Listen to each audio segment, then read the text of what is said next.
Today's episode is brought to you by Wondrium. This is a legend of a man who had seen everything. A man who had experienced all things. A man so great and powerful and strong that you would be forgiven for mistaking him for a god himself. It was Anu, the supreme being of the sky, who made this man and blessed him with the totality of all knowledge and all strength. A man who knew every secret, from even before the days of the Great Flood. On a journey he went, this great and powerful man, a journey no other man could have possibly undertaken.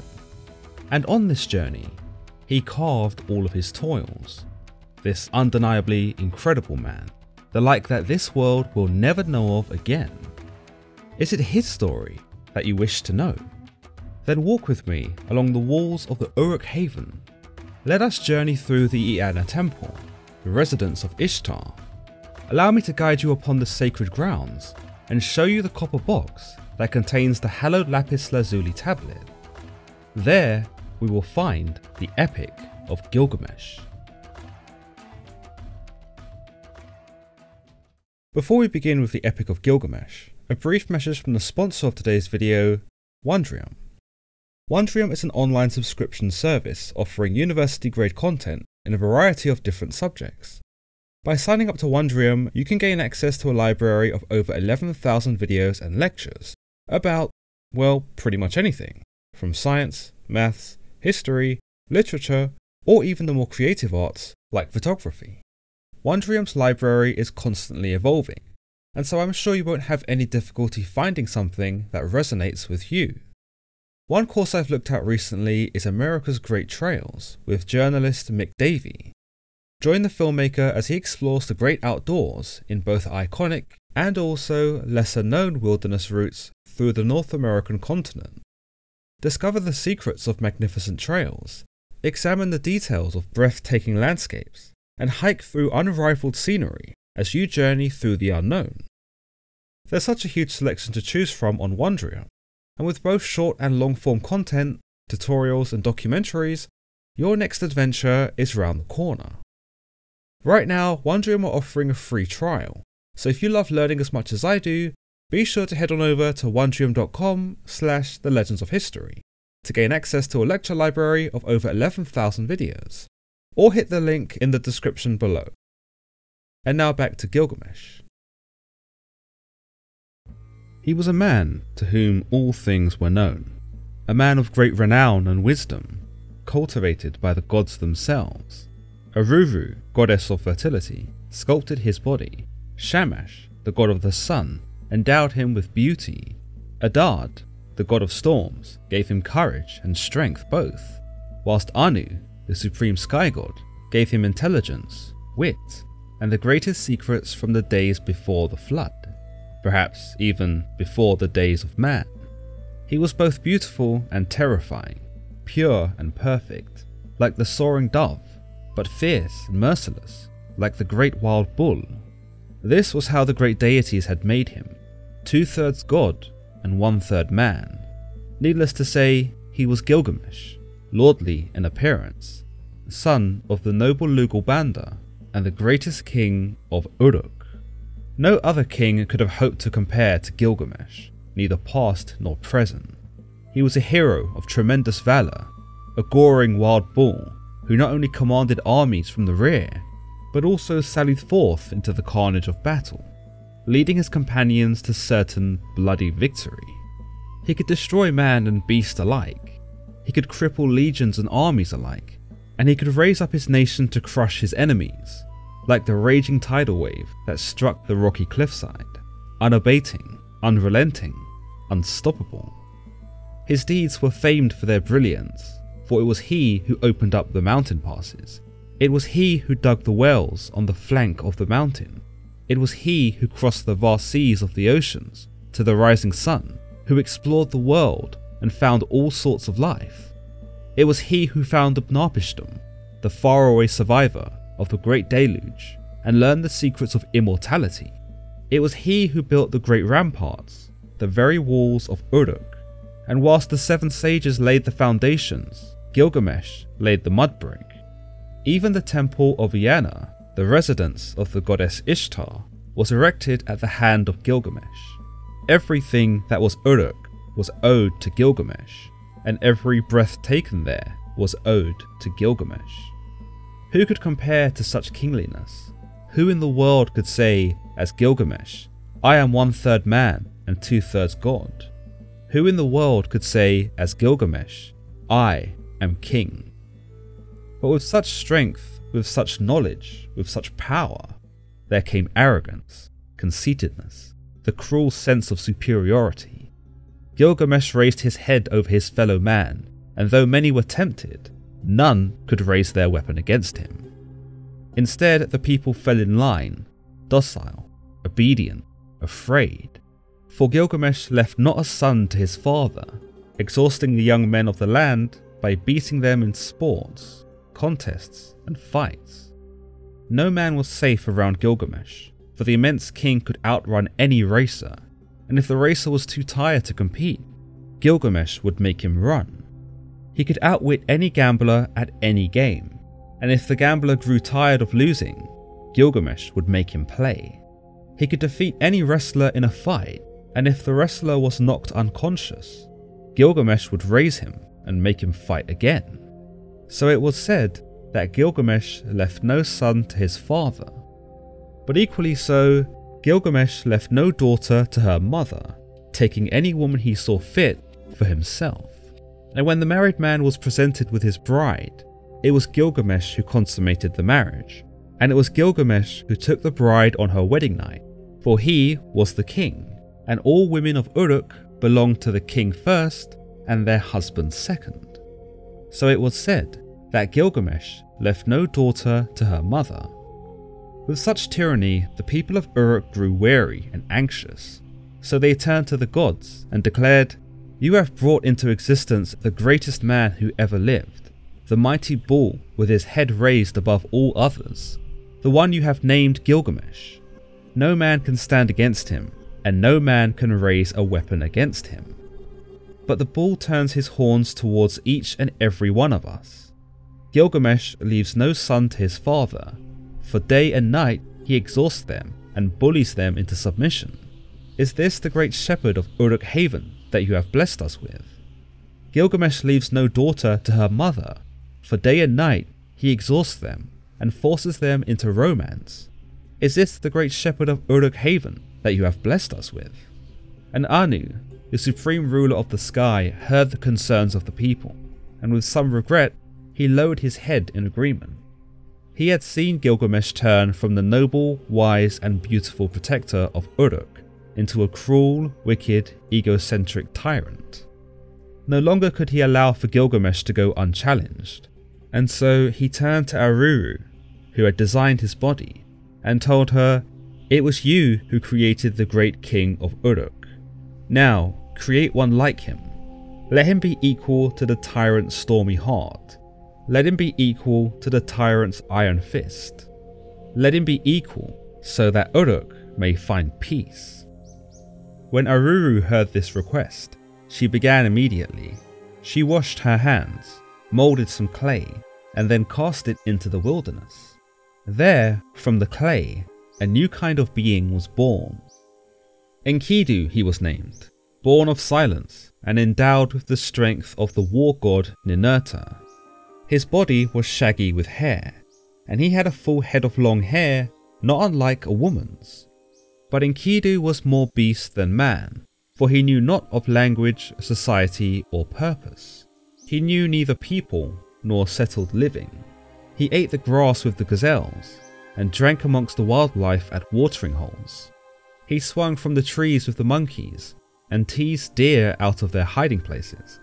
He paid mind to the forest, nurturing friendships with the critters and creatures, and living content as any child in a nursery, content and at peace. If the gods had a purpose for Enkidu, it was unknown at this time, for as the beast man nested in his wildlands amongst his fellow animals, the people of Uruk still suffered under the rule of Gilgamesh. But in the wilderness, a different type of adversity was taking place. Enkidu, who had come to love the forest he was born in, also considered the animals who lived there as his family. From the lion to the butterfly, all life here was sacred, and whether it be up in the trees or down by the watering hole, all life could live as it pleased.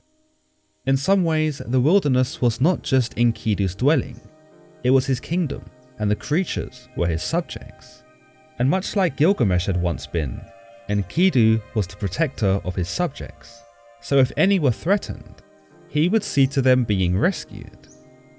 But like any kingdom, it was prone to infiltrators, and whilst Enkidu had always been aware of the human hunters and trappers, he had never come face to face with one. Until one fateful day. A notorious trapper had become aware of Enkidu, a wild beast man that ran, fed, and slept with the animals, and whilst he had never approached this odd being, he was cautious of him. But perhaps greater than his caution was his annoyance, for each and every time he set a trap for an animal, Enkidu would sabotage the trap and set the animal free. What had first began as a minor inconvenience for the trapper quickly became a major thorn in his side. Enkidu would break his equipment, alert the other animals, steal his bait, and jeopardize every possible attempt that the trapper made. So frustrated with Enkidu's interference, the trapper went to his father and told him, "Father, I am miserable. There is a man in the mountains, a man that is not quite a man altogether, but something less, perhaps something more. I have seen him run like the panther, growl like the bear, pounce like the cat, and swim like the fish. Yet I have seen him toil on the ground like a baby, giggling like a child as he amuses himself. I fear he is as mighty as Anu, for he is so much stronger than me. Yet I believe he is as potent as a miner, for he is giddy and infantile. He destroys my traps, he sabotages my approach, he ruins my very reason for being. He fills the pits that I dig, he dislodges the traps I have set, he sets free the prey I have caught, and scurries away with them. He is a nuisance to me, father, yet I cannot rid him from the land, for he is like a meteorite, cast heavy upon the ground." The trapper spoke to his son and told him, "My son, fear not. Ease your worry, for I know the answer to your problem. There in Uruk lives a certain king, whose name you may have heard of. He is called Gilgamesh, and there is no one stronger than he, for he, like your man-beast, is like a meteorite, cast heavy upon the ground. So be on your way to Uruk, my son. Go and see King Gilgamesh, and tell this man of light what troubles you." And so the young trapper did as his father told him, and he made his way to Uruk, to the great king who sat within its walls. And when the young trapper knelt before the great king, he realized his strength just by staring at him, and knew exactly why his father had sent him here. "Speak," Gilgamesh addressed him, his voice dripping with so much power that the mere word nearly nudged the trapper off balance. "Your greatness," the trapper started, "there is a man in the wilderness who came down from the mountains. He is the strongest man I've ever seen." "Is he?" Gilgamesh snapped, and the trapper nearly swallowed his own tongue in an effort to reform his words.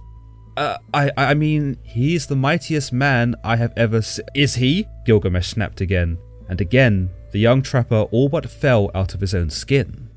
What I mean to say is, there is a man in the wilderness who came down from the mountains, a man that is not quite a man altogether, but something less, perhaps something more. I have seen him run like the panther, growl like the bear, pounce like the cat, and swim like the fish. Yet I have seen him toil on the ground like a baby, giggling like a child as he amuses himself. I fear he is as mighty as Anu, for he is much stronger than me. Yet I believe he is as potent as a miner, for he is giddy and infantile. He destroys my traps, he sabotages my approach, he ruins my very reason for being. He fills the pits that I dig, he dislodges the traps I have set, he sets free the prey I have caught, and scurries away with them. He is a nuisance to me, great king, yet I cannot rid him from the land, for he is like a meteorite, cast heavy upon the ground. The young trapper bowed his head low in his hopes that his words had moved the great king, but when he was met with only silence, he could not resist stealing a glance. What he saw made him shiver. The great king Gilgamesh, the man of light, had fixed him with a grin that was one part amused and one part cruel. "Are you sure you have not mistaken this great man for a great ape or a lion or..." And the great king turned to his attendant. "What was it I had for breakfast yesterday?" The attendant gulped nervously, but his voice was sure. "An elephant, my king." "Ah, yes." Gilgamesh licked his lips. "Delicious." "No," the trapper stammered. "This is a man. At least, he looks to be. All hairy and wild, but with eyes to see, a nose to smell, a mouth to taste, and ears to hear." "Enough," Gilgamesh raised his hand. "I hear your plight, trapper, but if there's a wild man out there, why beat him over the head for him to return a day later? No, instead, you shall blind his eyes to the trees that he loves. You shall dull his nose to the sense of the fruits he eats. You shall strip his tongue so it no longer speaks to the animals he rests with, and you shall block his ears so he can no more hear their beastly whims." The trapper stammered once more. I'm not sure I'm following, oh great king." "Here." Gilgamesh clapped his hands, and from the corner of the room emerged a woman with such beauty it stirred something fierce in the trapper. "Take this harlot, lead her into the wilderness, to the watering hole where this man-beast sips from. Have her remove her robe and expose herself for him. When he lays eyes upon her, he will not be able to resist her, and then, once she has made a man of him, the trees that he swings from will become too high. The very forest he dashes through will become too dense, and the very animals he protects will become alien to him." The trapper bowed his head low as he accepted the woman, and though he paid his respects to the king with pleasantries and gratitudes, he couldn't help the drifting of his eyes as his voice trailed off, and suddenly he was the one caught in a trap as the harlot brushed past him and led him out of Uruk once more. Back to the wilderness the two companions went, and on the third day they arrived at the appointed place, the watering hole, where Enkidu and all his critters gathered for sustenance. On the first day, only the smaller mammals, the rodents, the rabbits, the wolves, drank from the watering hole. On the second day, only the larger animals, the tigers, the gorillas, the bulls, drank from the watering hole. But on the third day, the man-beast Enkidu emerged from the foliage of the forest and came to slake his thirst at the watering hole. "Behold, that is he," the trapper whispered. "Go now, disrobe, so that he may take in your voluptuousness. Do not hold back, harlot. When he sees you, he will not be able to resist. Take his energy and perform for this primitive the task of womankind." And so Shamhat, who the harlot was named, unneeded to be told of her role, slipped out of her robe and left the garment to the soil. She perched herself upon a log as easily as a dove might find purchase on a branch. When Enkidu saw her, he took in every inch of her, caught between bewilderment and desire. His thoughts became clouded with the beautiful woman. His mouth hung low and filled with moisture. His arms and legs shook with certain excitement, torn between caution and curiosity. But the longer he lingered, the more he wanted her. And with the subtle movements of her hips, the billowing of her hair, and the enticing way she held her lips, the man-beast was all but at her mercy. And so he took her there in the forest, and for 6 days and 7 nights, Enkidu remained aroused until he was sated with her charms.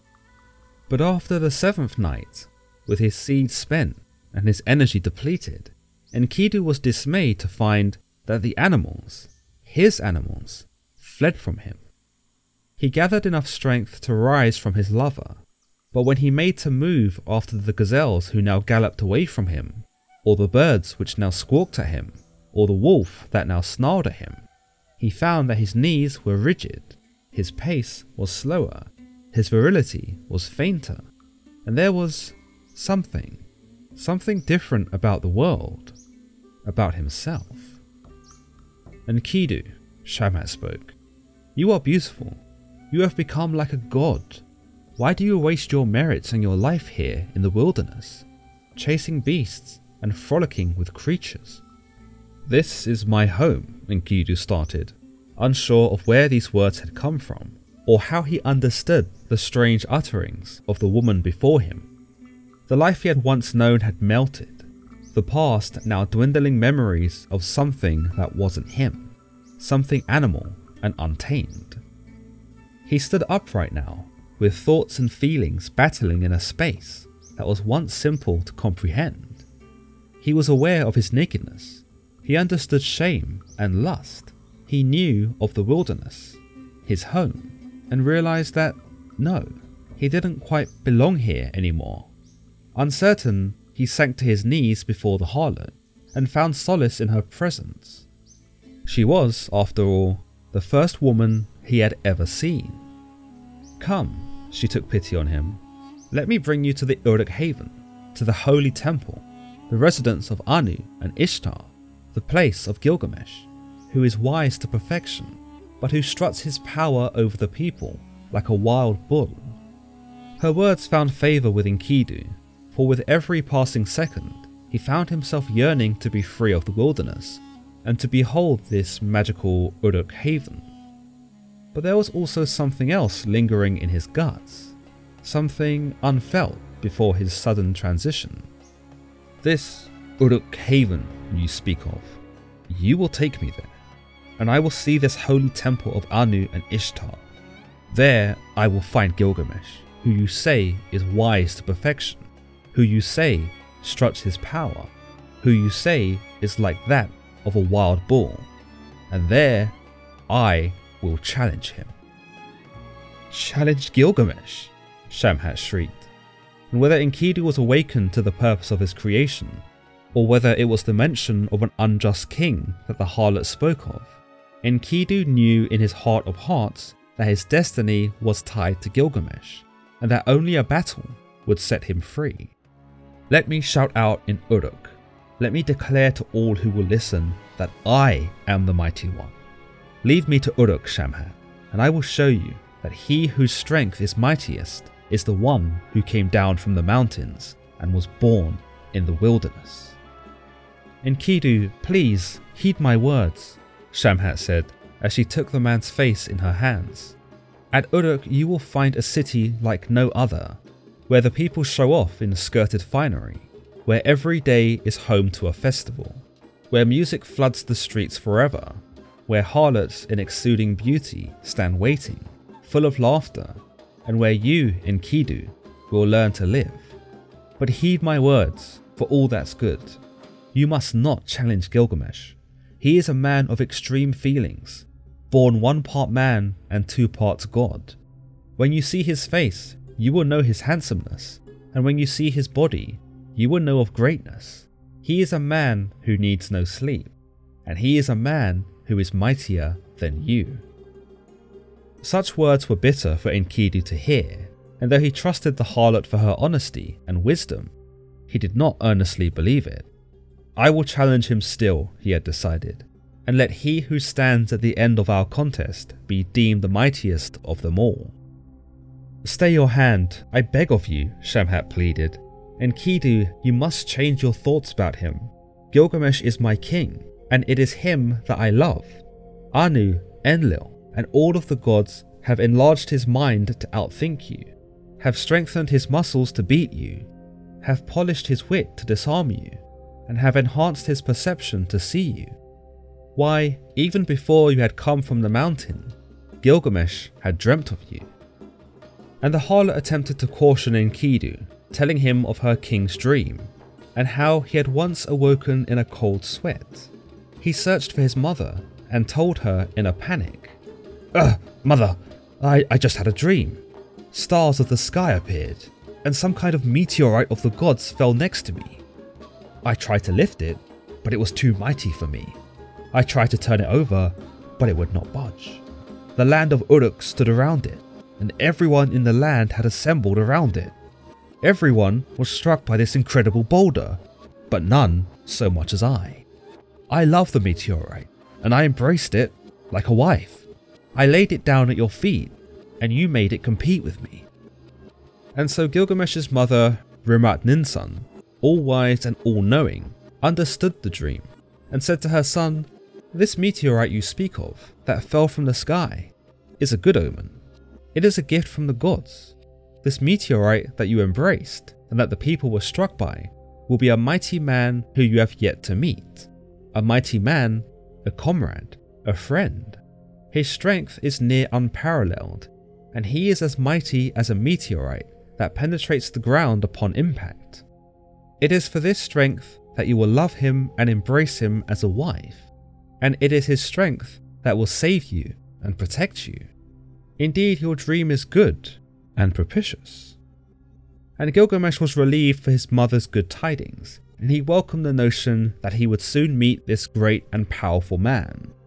"By the command of Enlil, the great counselor," he announced, "may it come to pass. May I have an ally, an advisor, and a great man to call my friend. Indeed, may it come to pass." Gilgamesh is believed to be the oldest poem in the world, its very origins predating the Iliad or even the Bible. The baked clay tablets in which the poem survives on once laid buried in the rubble in sites across the ancient Near East, broken and forgotten.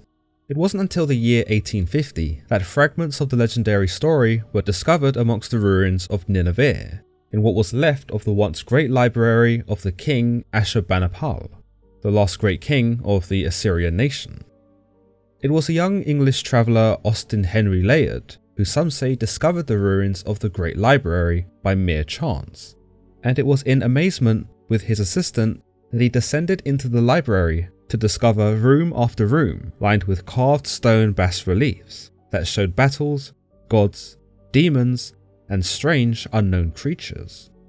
Amongst these amazing findings were tens of thousands of clay tablets, all of which were covered with the curious symbols of cuneiform script.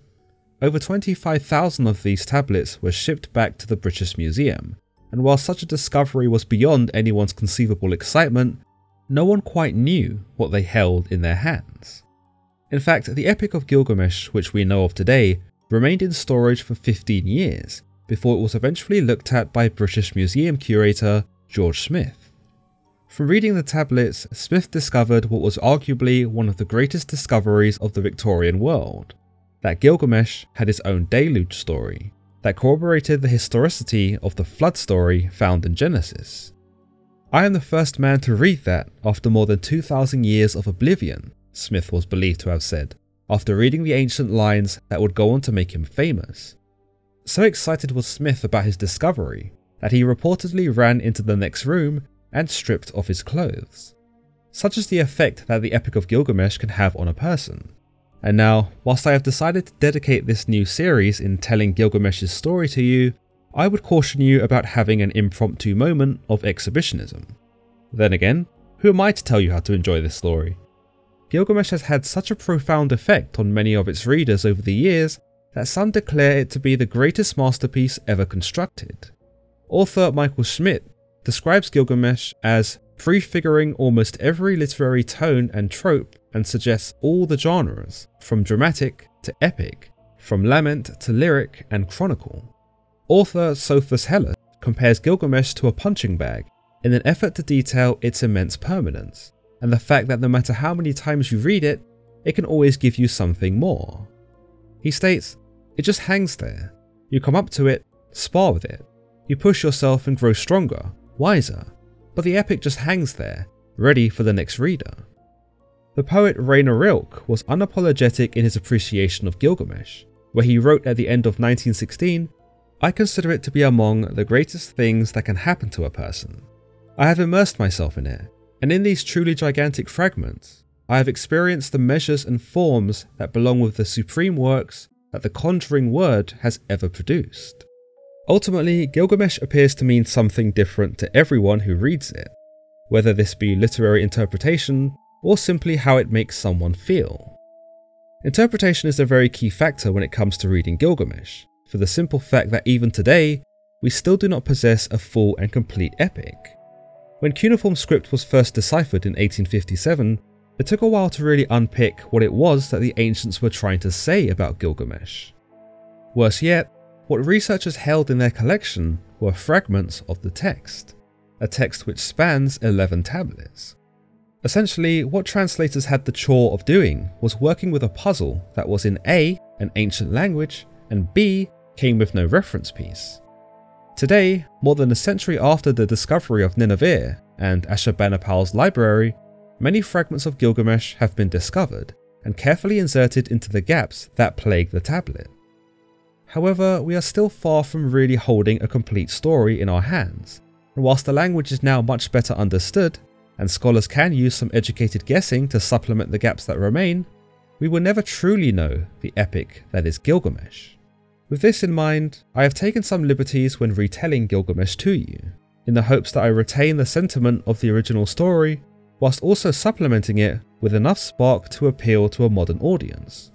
With the gaps in the text, I will refer to the translations by the original translator and the New English version by Stephen Mitchell, both of which I believe contain not only the essence of what Gilgamesh is, but also a superlative literary distinction.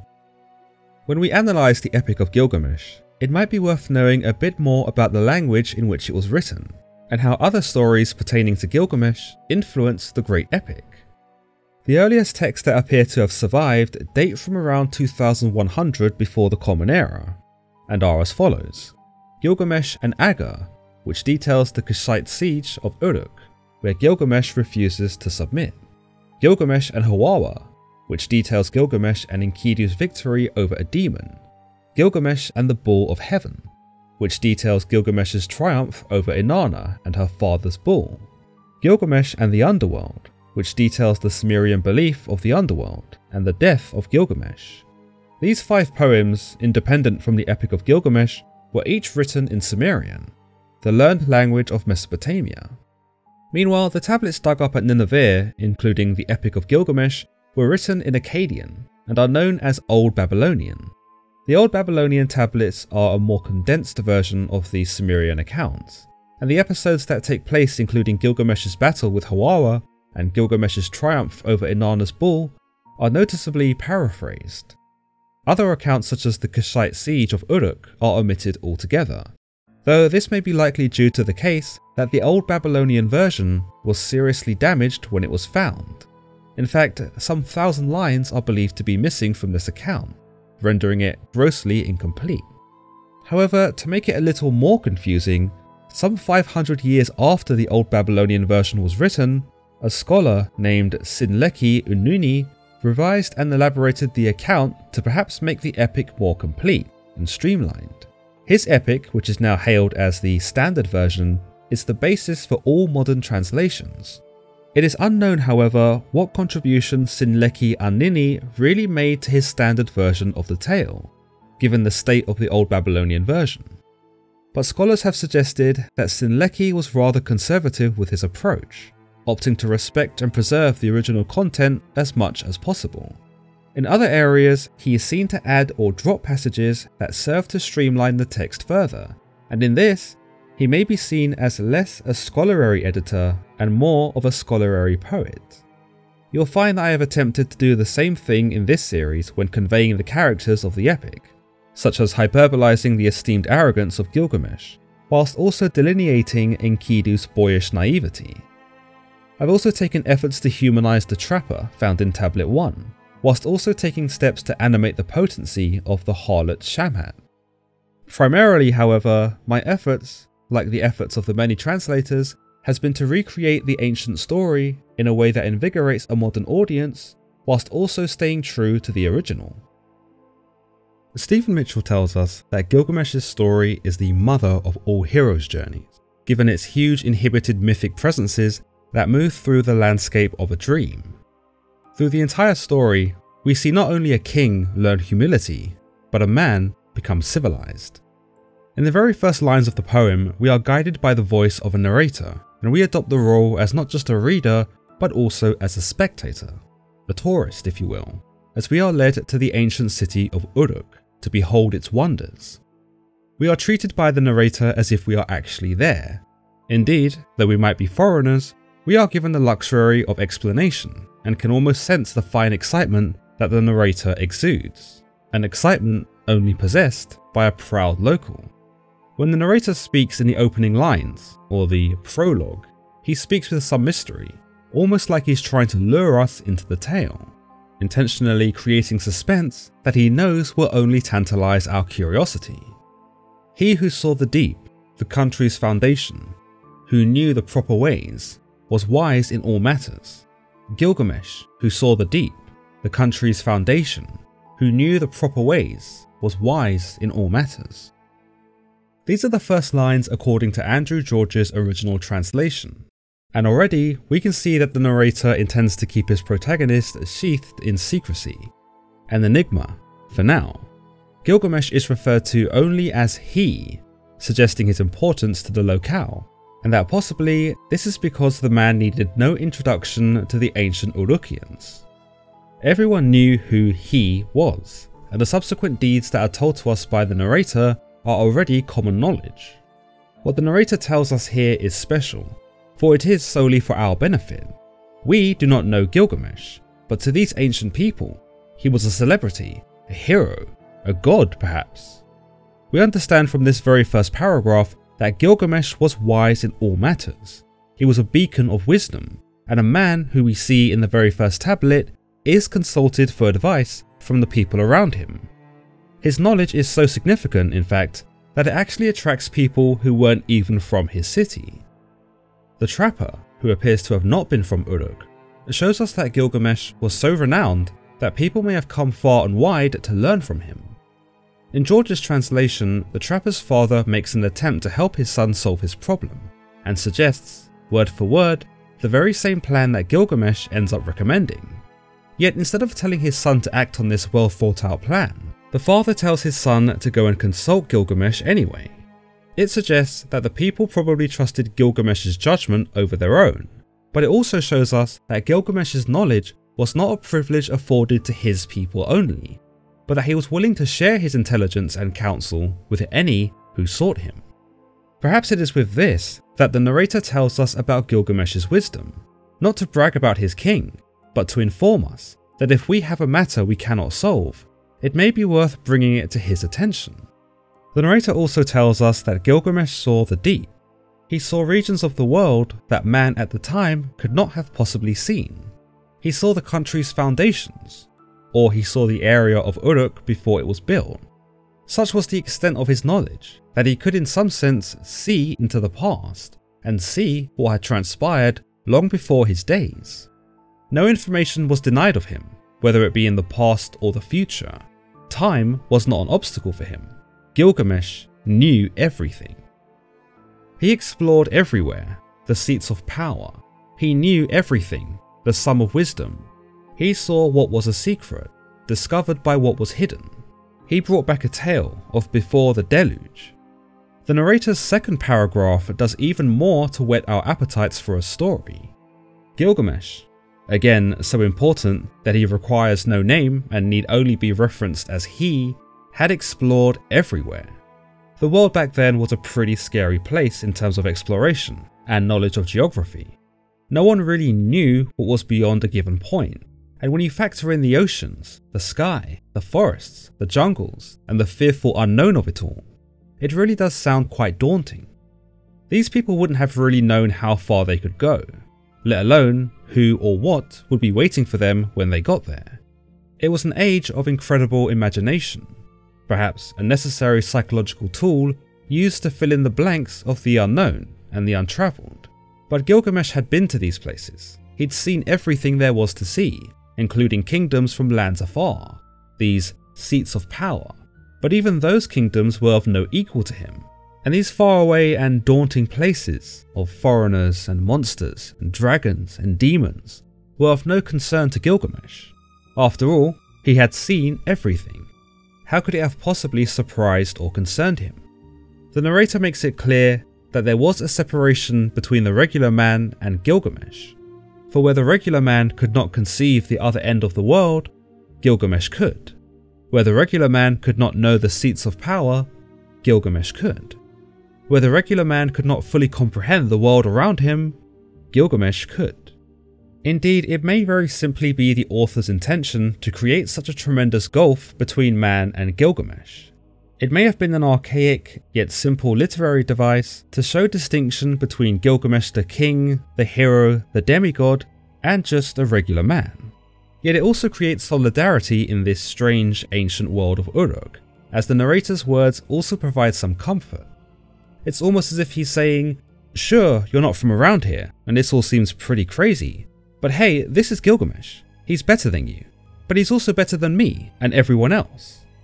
The distinction between Gilgamesh and the common man may also have been the author's intention to hyperbolize the king, a man who in ancient culture, and through his own propaganda, was often considered to be a descendant of the gods, and thus, in some sense, better than those who he was ruling.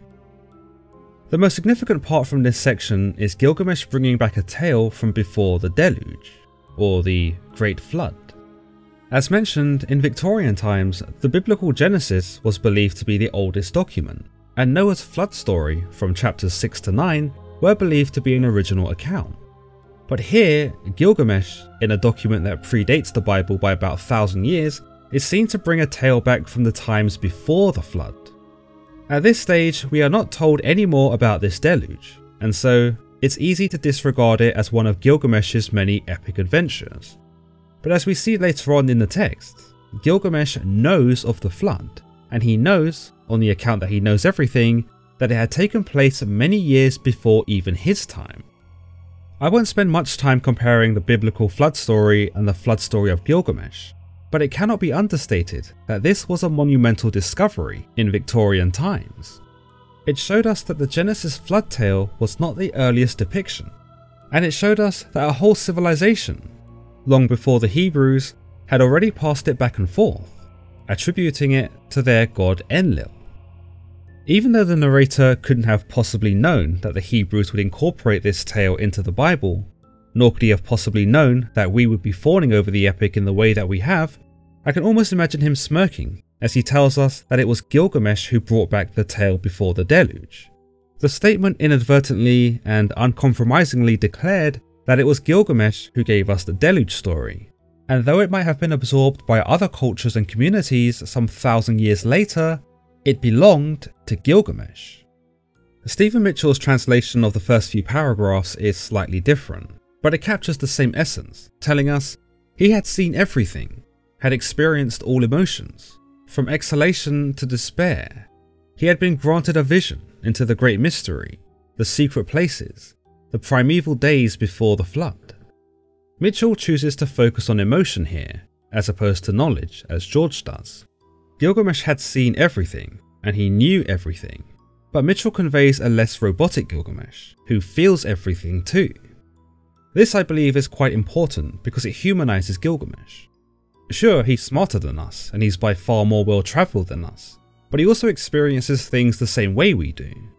He's been through all emotions and all experiences, from exhalation to despair, and so he understands how we feel. He could relate to his subjects during their hardships and terrors, and whilst this is not immediately obvious, given his treatment of the men and women of his kingdom, it does hint that there is more to Gilgamesh, or perhaps more accurately, there will be more to Gilgamesh.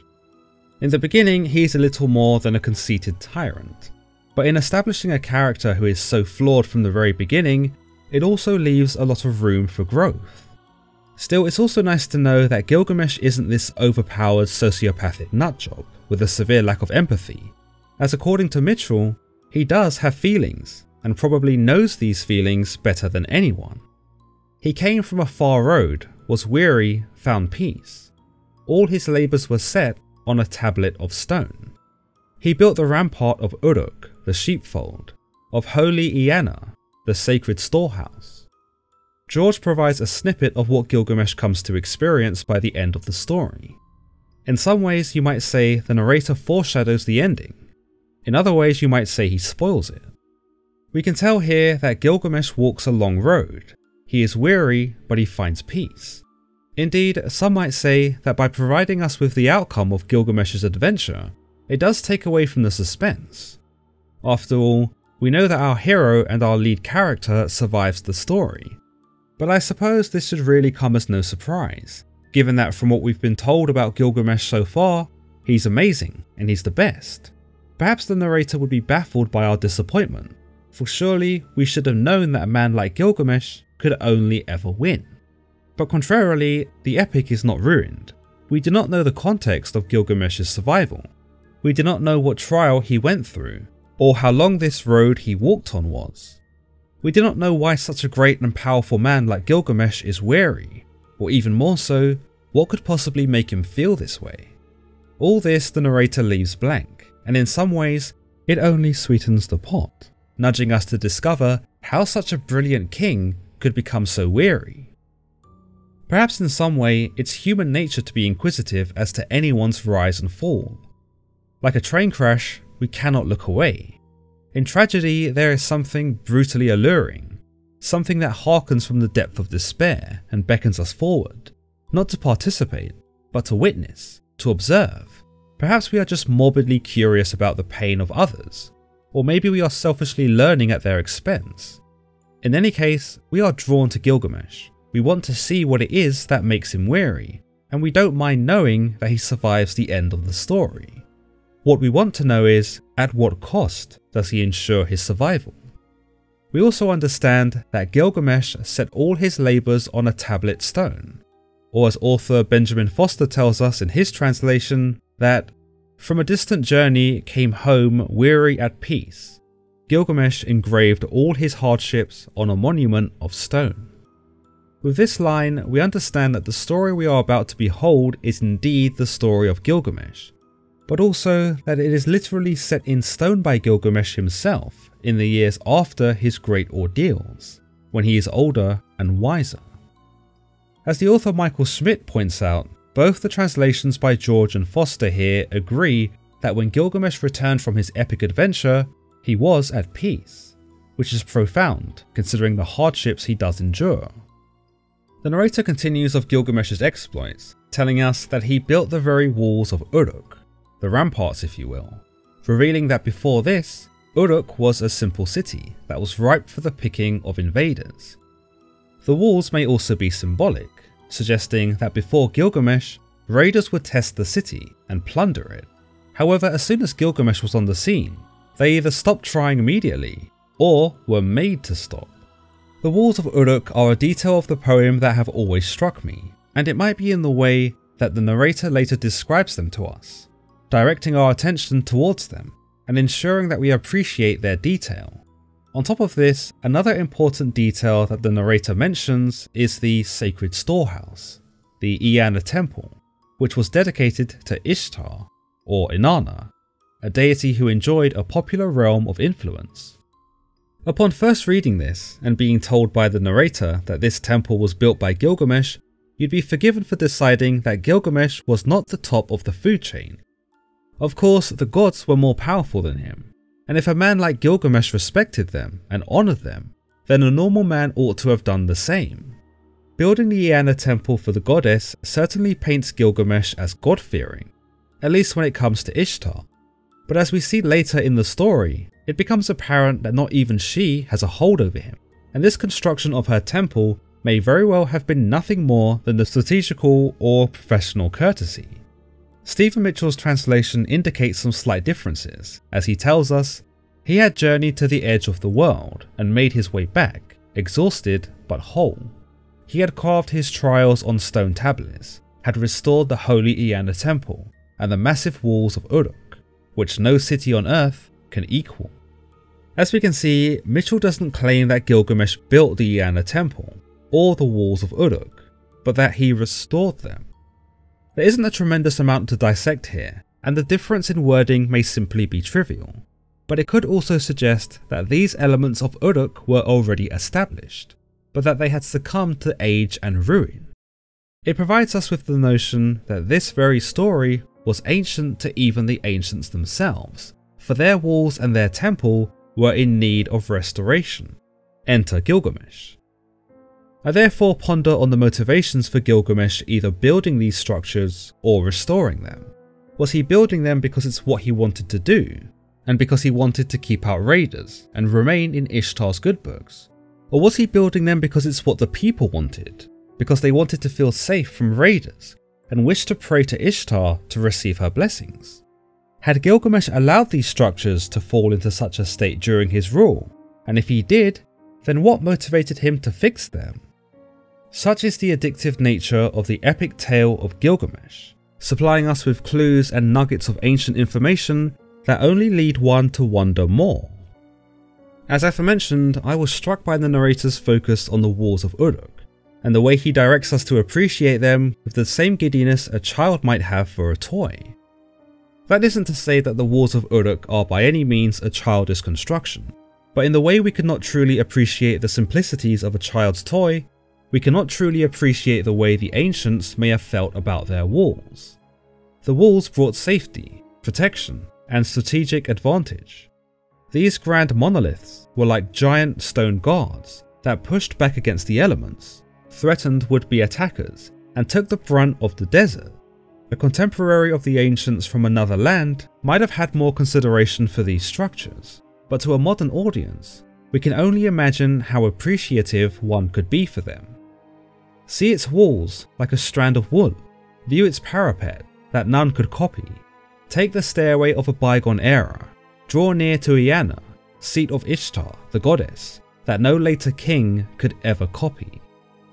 The narrator doesn't just want us to appreciate the functionality of the walls, however.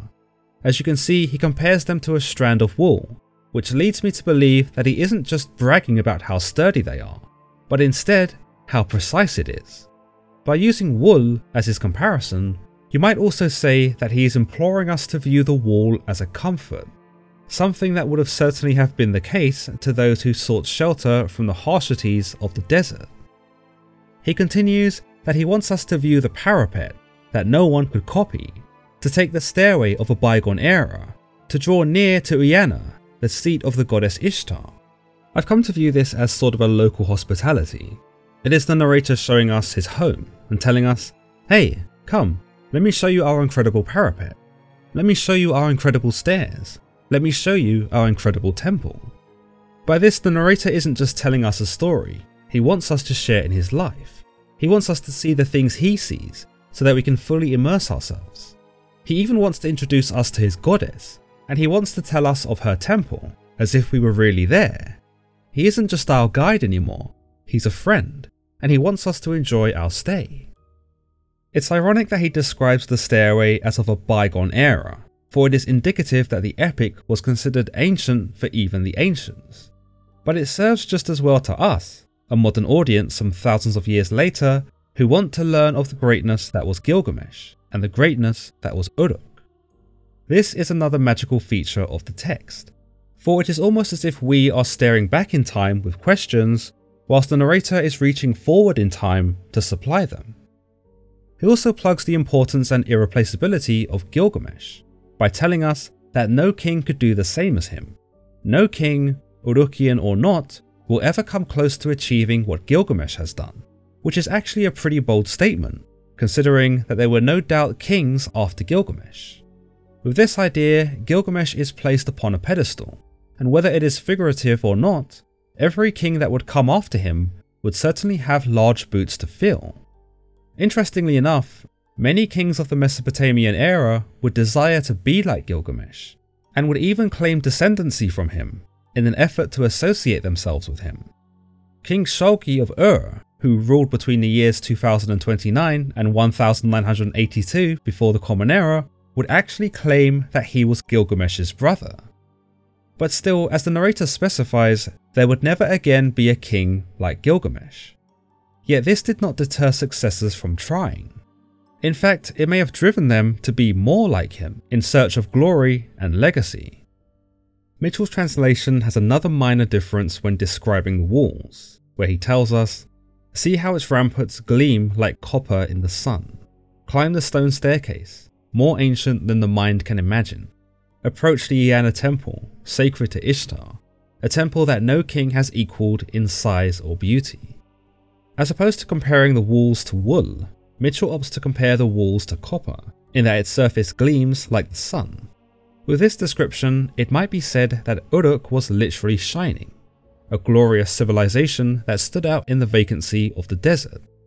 Sure, it would have attracted enemies, in the way the gemstone attracts the mockingbird, but it also stood magnificently, defiant in its existence, and where other nations had succumbed to the brutalities of the desert, Uruk not only survived, but thrived.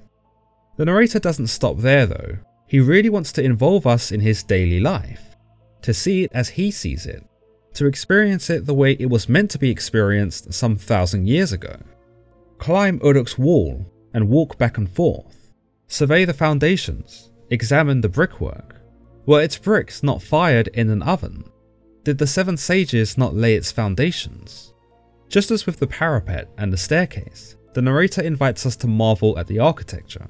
It isn't enough to just stare at it from a distance, no. It must be touched, it must be utilized, it must be experienced. He is so proud of his city and its walls that he wants us to consult the techniques which were used to make it. Examine the brickwork, he tells us. See for yourself how perfect this place is. He doesn't want us to take his word for it, he wants us to believe it too. He even anticipates any potential doubt and demands, were its bricks not fired in an oven? Did the 7 sages not lay its foundations? We haven't disputed him, and I don't think anyone would, but he is ready for that dispute and demonstrates a zealousness and protectiveness over the city that he is willing to defend. He continues with technicalities, explaining to us the logistics of Uruk, saying, a square mile is city, a square mile date grove, a square mile is clay pit, half a square mile the temple of Ishtar, 3 square miles and a half is Uruk's expanse. Mitchell's translation appears to go into more detail and focuses less with the technicalities and more with the geographic features. He tells us, observe the land it encloses, the palm trees, the gardens, the orchards, the glorious palaces and temples, the shops and marketplaces, the houses, the public squares. Evidently, Mitchell paints a picture that is much more romantic and vivid. With this description, we can relate more to the narrator's excitement, and we can really envision this fantastic kingdom with its palm trees, orchids and gardens. It's not a stretch to say that by this description, Uruk becomes paradisical, a place we can not only appreciate for its age and architecture, but also for its beauty and nature. By combining both George's and Mitchell's translations, we can experience a place that is the perfect blend of architectural ingenuity and natural blessing, a place where the structures of man and the features of nature go hand in hand harmoniously. Find the tablet box of cedar, lift the lid of its secret, pick up the tablet of lapis lazuli, and read out the travels of Gilgamesh, all that he went through. The narrator has a task for us. Whilst he still leads us, he wants us to take the responsibility of finding a tablet box made of cedar wood. He wants us to open it up and lift up the tablet made of lapis lazuli, the very ancient text that details the Epic of Gilgamesh. These verbs, find, release, lift, pick, they are all instructions from the narrator that we the reader are suddenly inundated with. Sure, he sold us on Uruk, and we are curious about Gilgamesh, but surely he should just tell us the story, no? Why should we have to do all the hard work of finding the tablet and lifting it out of its box? Well, these instructions can also be seen as metaphorical for us actually reading the text, or in your case, listening to me read it to you. Gilgamesh, like any story really, cannot simply be placed into one's mind. They need to read it, they need to understand it, they need to experience it. The narrator isn't refusing to fetch the text for us because he's lazy. He's refusing because he knows that to do so would be an injustice. He could totally sum up the 11 tablets in a matter of sentences, but he'd be missing the true essence of the story and denying us the chance to really experience it. So he leaves it to us and sort of tells us, I don't want to ruin it for you, so go on ahead. Find the tablet box, release its clasp, lift up the lid, and pick up the tablet. In some ways you might see this as a stepping off point for the narrator. Indeed, he still narrates the whole thing, but beyond this section the focus is turned onto Gilgamesh. We forget the narrator from here on out because Gilgamesh takes center stage. This is what we came to see, wasn't it? So the departure of the narrator isn't a dramatic loss for us, as he seats us before the capable showman that is Gilgamesh. Despite still narrating the story, the narrator's job is done. He's sold us on Uruk, and he's sold us on Gilgamesh. Now we're ready to see whether his promises live up to our expectations. From there on out, it is Gilgamesh who commands our every attention, as the narrator segues into the periphery of our vision. In Benjamin Foster's translations, the narrator's instructions are slightly different, as we are told, "Search out the foundation box of copper, release its lock of bronze, raise the lid upon its hidden contents, take up and read from the lapis lazuli tablet, of him, Gilgamesh, who underwent many hardships." As pointed out by Michael Schmidt, the term read in Foster's translation and the term read out in George's translation can change the way we interact with the poem. According to Foster, the story can be enjoyed as an individual experience, and the reader can simply digest the information on the tablet. Again, the narrator assumes we can read. But with George's translation, we are told to read out the poem, to speak it out aloud if you will, perhaps to even perform it. By this, it isn't enough to simply enjoy Gilgamesh, no. We must show our enjoyment.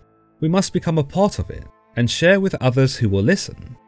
Perhaps this is how it was originally intended in ancient times, for the tablet to be held in one's hands, and spoken out aloud to an audience. Mitchell's translation is more in line with Foster's, opting for read instead of read out, and this becomes a trend and maybe even a problem when reading Gilgamesh today.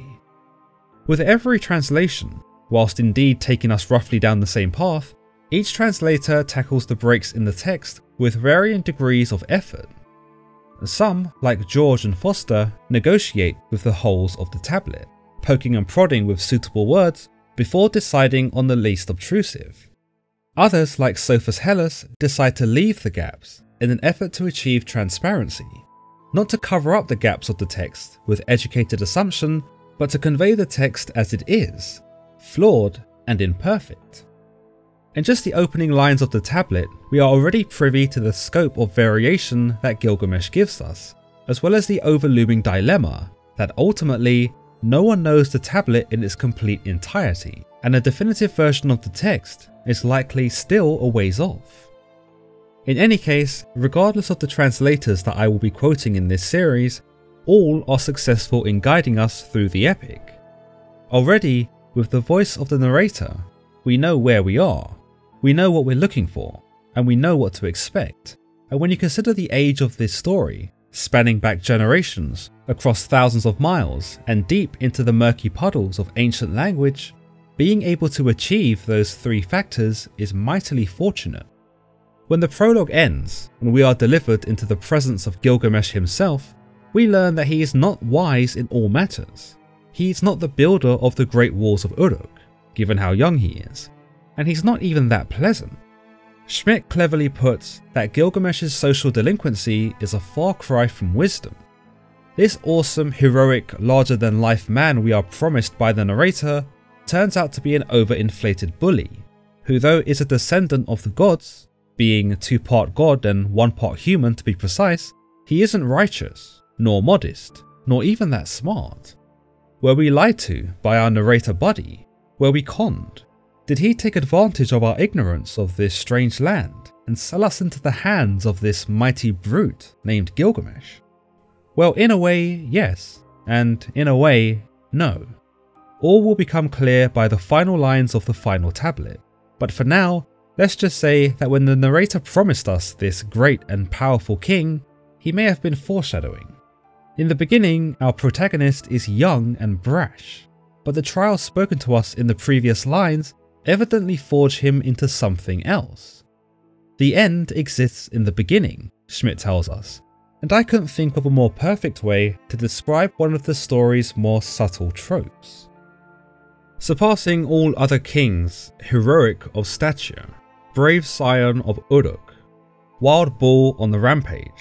Going at the fore, he was the vanguard. Going at the rear, one his comrades could trust.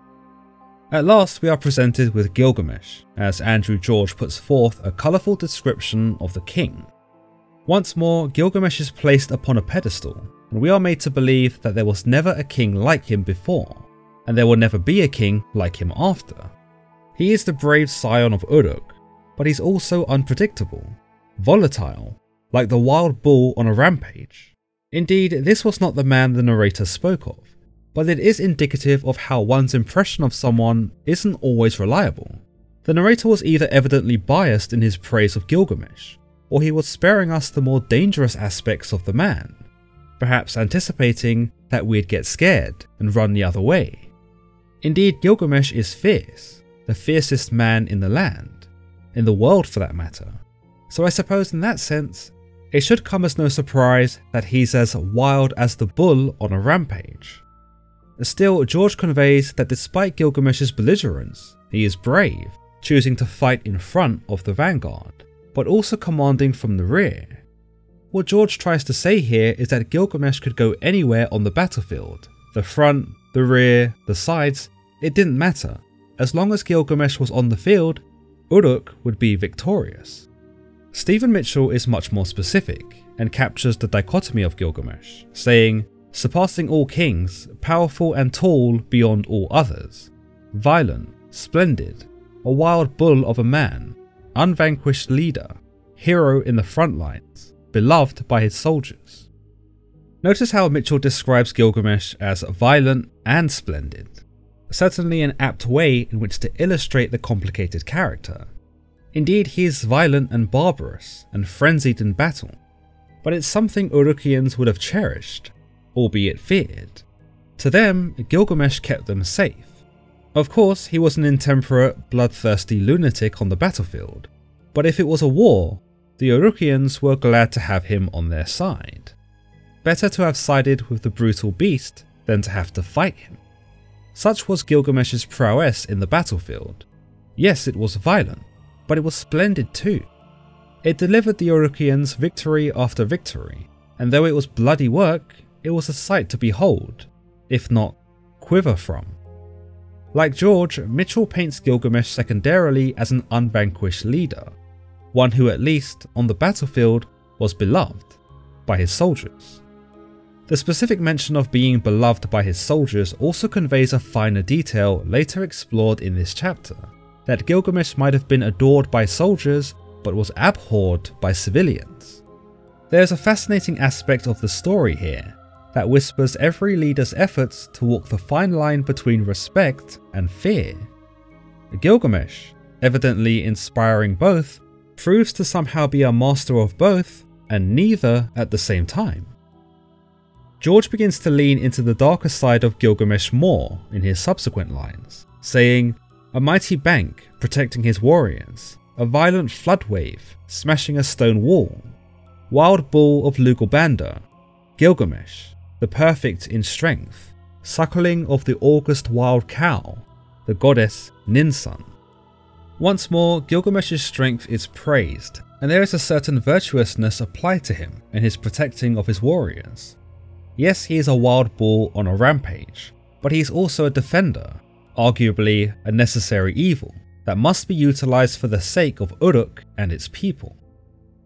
Yet still, he is a violent flood wave, volatile and unyielding like the ocean itself, not exactly evil, but terrifying all the same. You might have also noticed by now that Gilgamesh is never described without the dichotomous undertone. He can never be described as violent without being described as mighty. He can never be described as terrible without being described as a protector. He can never be the wild bull without being the great king. In some ways, it's as if the narrator fears offending Gilgamesh and is sure to supplement his bad traits with good ones. In other ways, it's as if Gilgamesh is being justified for his dreadful behaviours. Sure, Gilgamesh is violent, but he does guard the land. Sure, Gilgamesh is aggressive, but he does inspire his warriors. Sure, Gilgamesh punched me in the face, but his hands are really soft. For pretty much anything that Gilgamesh does wrong, a moral notion is automatically supplied, and in some ways, his behaviour is excused, and kinda chalked up to an equivalent sentiment of, well, that's just Gilgamesh. Ironically, Gilgamesh can also be seen in this light as a symbol of balance between good and evil, a Mesopotamian yin-yang if you will. He cannot be fully good, and he cannot be fully evil, much like anyone. Gilgamesh is as complex as any real-life human being, and perhaps this is what separates him from the more idealistic heroes of Beowulf and King Arthur. Unlike the aforementioned, Gilgamesh, like us, possesses the ability to be wicked, and like us, there are times where he demonstrates such a capacity. George then demonstrates Gilgamesh's heritage, telling us that he is the son of the hero Lugalbanda and the goddess Ninsun. Legendary hero Lugalbanda, who we see in the epics of Lugalbanda and the Mountain Cave, and Lugalbanda and the Anzu bird, was no stranger to the Urukians. This man was already a legend in his own right, communing with gods, achieving super speed, and being nominated as one of the greatest fighters in King Enmerkar's war against the king of Aratta, not to mention being later deified himself. To be a son of such a man would be great enough as it was, but to be a son of a goddess too in Ninsun, why it's no wonder that Gilgamesh was celebrated as he was. 2/3 divine and 1/3 human, Stephen Mitchell ascribes to Gilgamesh, a line he actually introduces much earlier than George, who waits a couple of stanzas before telling us this. George continues, Gilgamesh, so tall, magnificent, and terrible, who opened passes in the mountains, dug wells on the slopes of the uplands, and crossed the ocean, the wide sea, to the sunrise, who scoured the world ever searching for life, and reached through sheer force Utnapishti, the distant, who restored the cult centres destroyed by the deluge, and set in place for the people the rights of the cosmos. Once more, the praise for Gilgamesh is continued, and we are treated to more of his exploits. A man who opened the passes in the mountains, who dug wells, and possibly mapped out the oceans, providing his people with navigation, fishing spots, and trade routes. He scoured the world searching for life, that is to say, he was looking for a single life in particular, the life of Utnapishti, otherwise known as Utnapishtim, who, as the story will tell us, was the only man to have survived the Great Flood. Who is this Utnapishtim, and why is he so important that a man like Gilgamesh would try and find him? Well, that remains to be seen, but for the sake of comprehension, it should be noted that the mention of Utnapishtim here actually works in two ways. On the one hand, the ancient audience would have already known who Utnapishtim was, that he was the man chosen by Enki to survive the Great Flood sent down by Enlil, who wished to eradicate humanity. Utnapishtim was a good, noble, and virtuous man, thus why he was chosen to be saved by Enki, a man who was immortalized by the gods, and therefore had mastered death. An ancient audience would understand why a king like Gilgamesh would have sought out such a man, for he was perhaps one of the only men in existence who was as, if not more special than Gilgamesh. But to a modern audience approaching Gilgamesh as an isolated text, we have no idea who Utnapishtim is, nor why someone so great as Gilgamesh would want to seek him out. With this absence of information, it only makes us more curious, and the epic delivers a suspense that can only be relieved by our continued reading. Who is Utnapishtim, we find ourselves asking? Why does Gilgamesh want to meet with him? What could he possibly offer Gilgamesh, who is 2 parts god and 1 part human? George continues, who is there can rival his kingly standing, and say like Gilgamesh, it is I am the king. Gilgamesh was his name from the day he was born, 2/3 of him god, but 1/3 human. We are once more challenged by the narrator, who asks, albeit rhetorically, who could there be in the world that can rival Gilgamesh? And the question is so obvious, it is left unanswered. It's as if such a question cannot be dignified with an answer, and so the narrator brushes past it, not wasting any more time as he announces that Gilgamesh is 2/3 god, but 1/3 human. George uses the conjunction but in this sentence, as opposed to Mitchell's and, both of which convey 2 different meanings. For Mitchell, Gilgamesh is a blend of god and human. He is, for all intents and purposes, a demigod, and both his divine and mortal heritage is celebrated. George, on the other hand, conveys an idea that Gilgamesh is lessened because of his mortality. Sure, he's 2/3 god, but he's also human. Like the Greek gods, this makes him fallible, capricious, and imperfect. Instead of being inclusive as Mitchell does, George partitions Gilgamesh's heritage, almost labelling one as good and one as bad. He continues, "It was the Lady of the Gods drew the form of his figure, whilst his build was perfected by divine nudiment, powerful of body, majestic of beauty. He was large of stature, 11 cubits tall, 4 cubits was the width of his chest, a triple cubit was his foot, half a rod his leg, 6 cubits was his stride, 3 cubits long the curls at his cheeks. His cheeks were bearded, dark as gleaming lapis lazuli. The locks of his hair grew thickly as barley. When he grew tall, his beauty was consummate. Most handsome was he by the standards of men." Here George speaks of the goddess Aruru, the Lady of the Gods, who, as she does with Enkidu, designs Gilgamesh's perfect body. We are told here that Gilgamesh was perfected by the divine nudiment, the begetter of mankind, or quite simply an alternative name for Enki, who was at one point the saviour of mankind for having saved Utnapishtim from the flood. More specifically though, we are given a technical description of Gilgamesh's height, in that he was 11 cubits tall and 4 cubits wide at the chest. A triple cubit was his foot, and half a rod was his leg. 6 cubits was his stride. In essence, Gilgamesh was a tall bloke, taller than the tallest man today, taller than Goliath from the Bible, taller than a giant by most standards. It is no wonder then that he is the strongest and can exhaust the men of Uruk in sports and fights. We also get a physical description of Gilgamesh from George that Mitchell shies away from, opting to omit it entirely. Here we learn that Gilgamesh had a beard, and of course it wasn't just any beard, it was a beard that gleamed like lapis lazuli, probably about as shiny as the tablet in which his story was written on. There's also a legend within this description, in that the taller Gilgamesh grew, the more beautiful he became, which might even be indicative of Mesopotamian beauty standards, whereby height was, and I suppose still is, regarded as an attractive quality. For the Urukians, it may have been the case that the taller a man was, the better looking he was, or at the very least, the taller a man was, the closer he was in stature to Gilgamesh. In a time where everyone in Uruk wanted to be like Gilgamesh, being tall probably boded well for any man or king trying to bridge the gap between mortality and divinity. George then continues of Gilgamesh's less savoury antics, telling us, "In Uruk the sheepfold he walks back and forth, like a wild bull lording it, head held aloft. He has no equal when his weapons are brandished. His companions are kept on their feet by his contests. The young men of Uruk he harries without warrant. Gilgamesh lets no son go free to his father. By day and by night his tyranny grows harsher. Gilgamesh, the guide of the teeming people.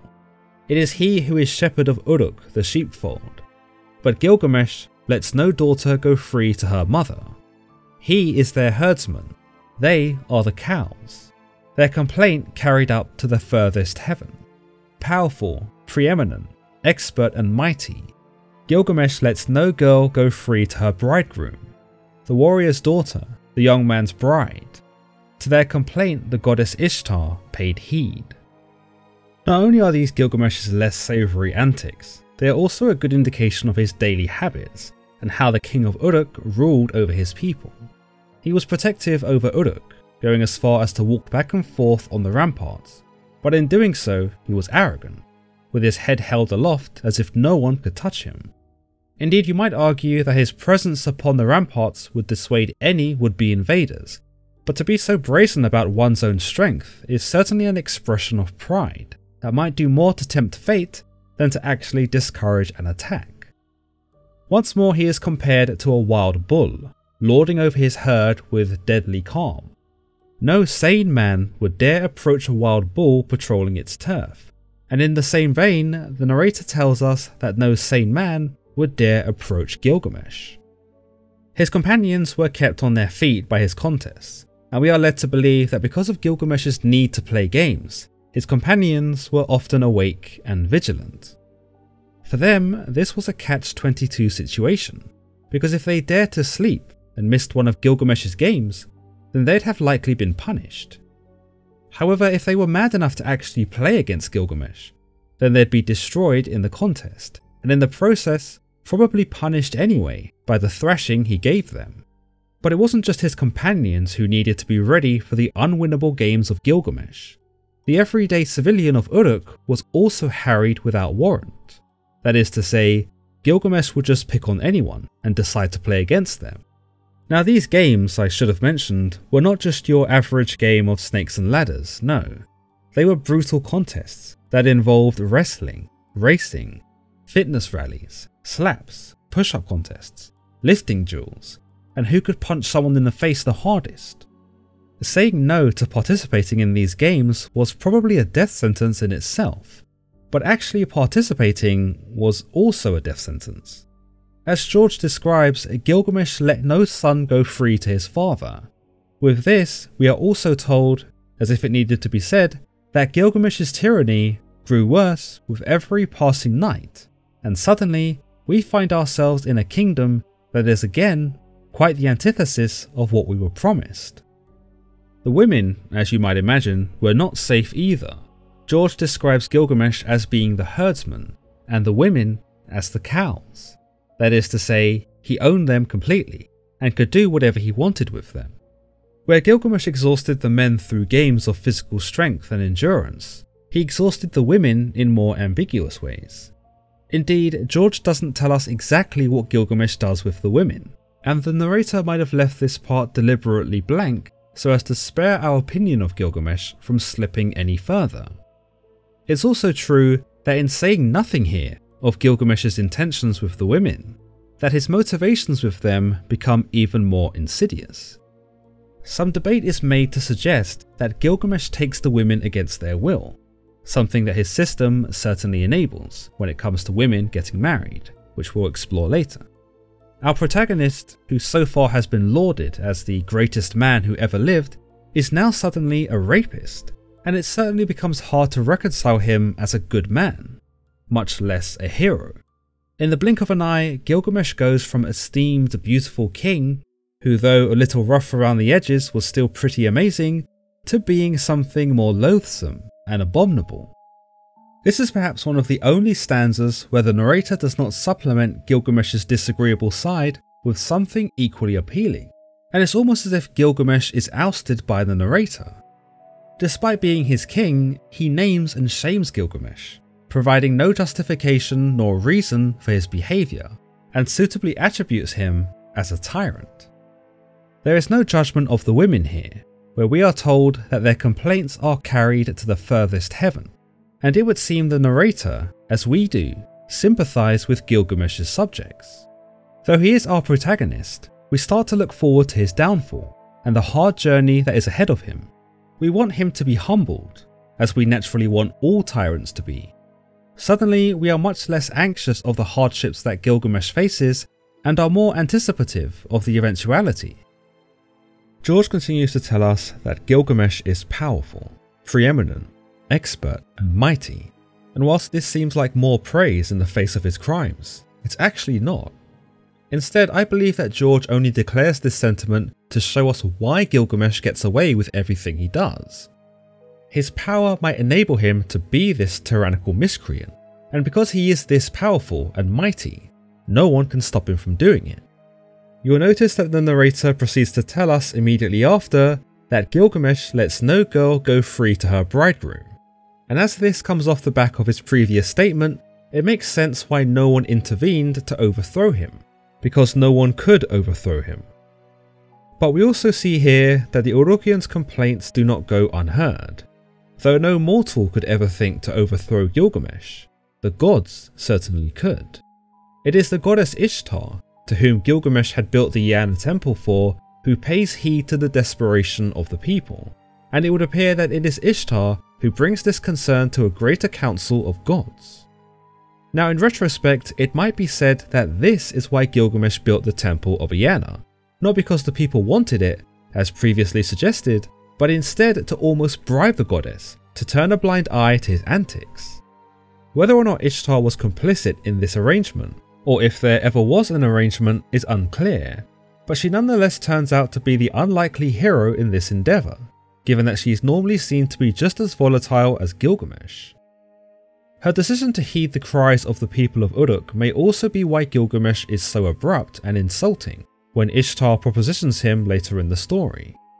It's arguable that after her intervention here, he grew bitter towards her, and though by this point in the story he is matured and no longer a tyrant, he may have still held a grudge.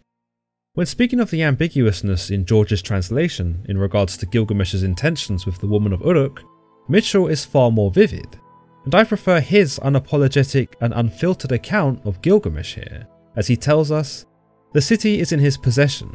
He struts through it, arrogant, his head raised high, trampling its citizens like a wild bull. He is king. He does whatever he wants. Takes the son from the father and crushes him. Takes the girl from her mother and uses her. The warrior's daughter, the young man's bride, he uses her. No one dares oppose him." The gods soon take action on Gilgamesh, perhaps after having been called to council by Ishtar. George tells us, "The gods of heaven, the lords of initiative, called out to the god Anu, 'A brutal wild bull you have bred in the Uruk sheepfold. He has no equal when his weapons are brandished. His companions are kept on their feet by his contests. The young men of Uruk he harries without warrant. Gilgamesh lets no son go free to his father. By day and by night his tyranny grows harsher. Yet he is the shepherd of the Uruk sheepfold. Gilgamesh, the guide of the teeming people.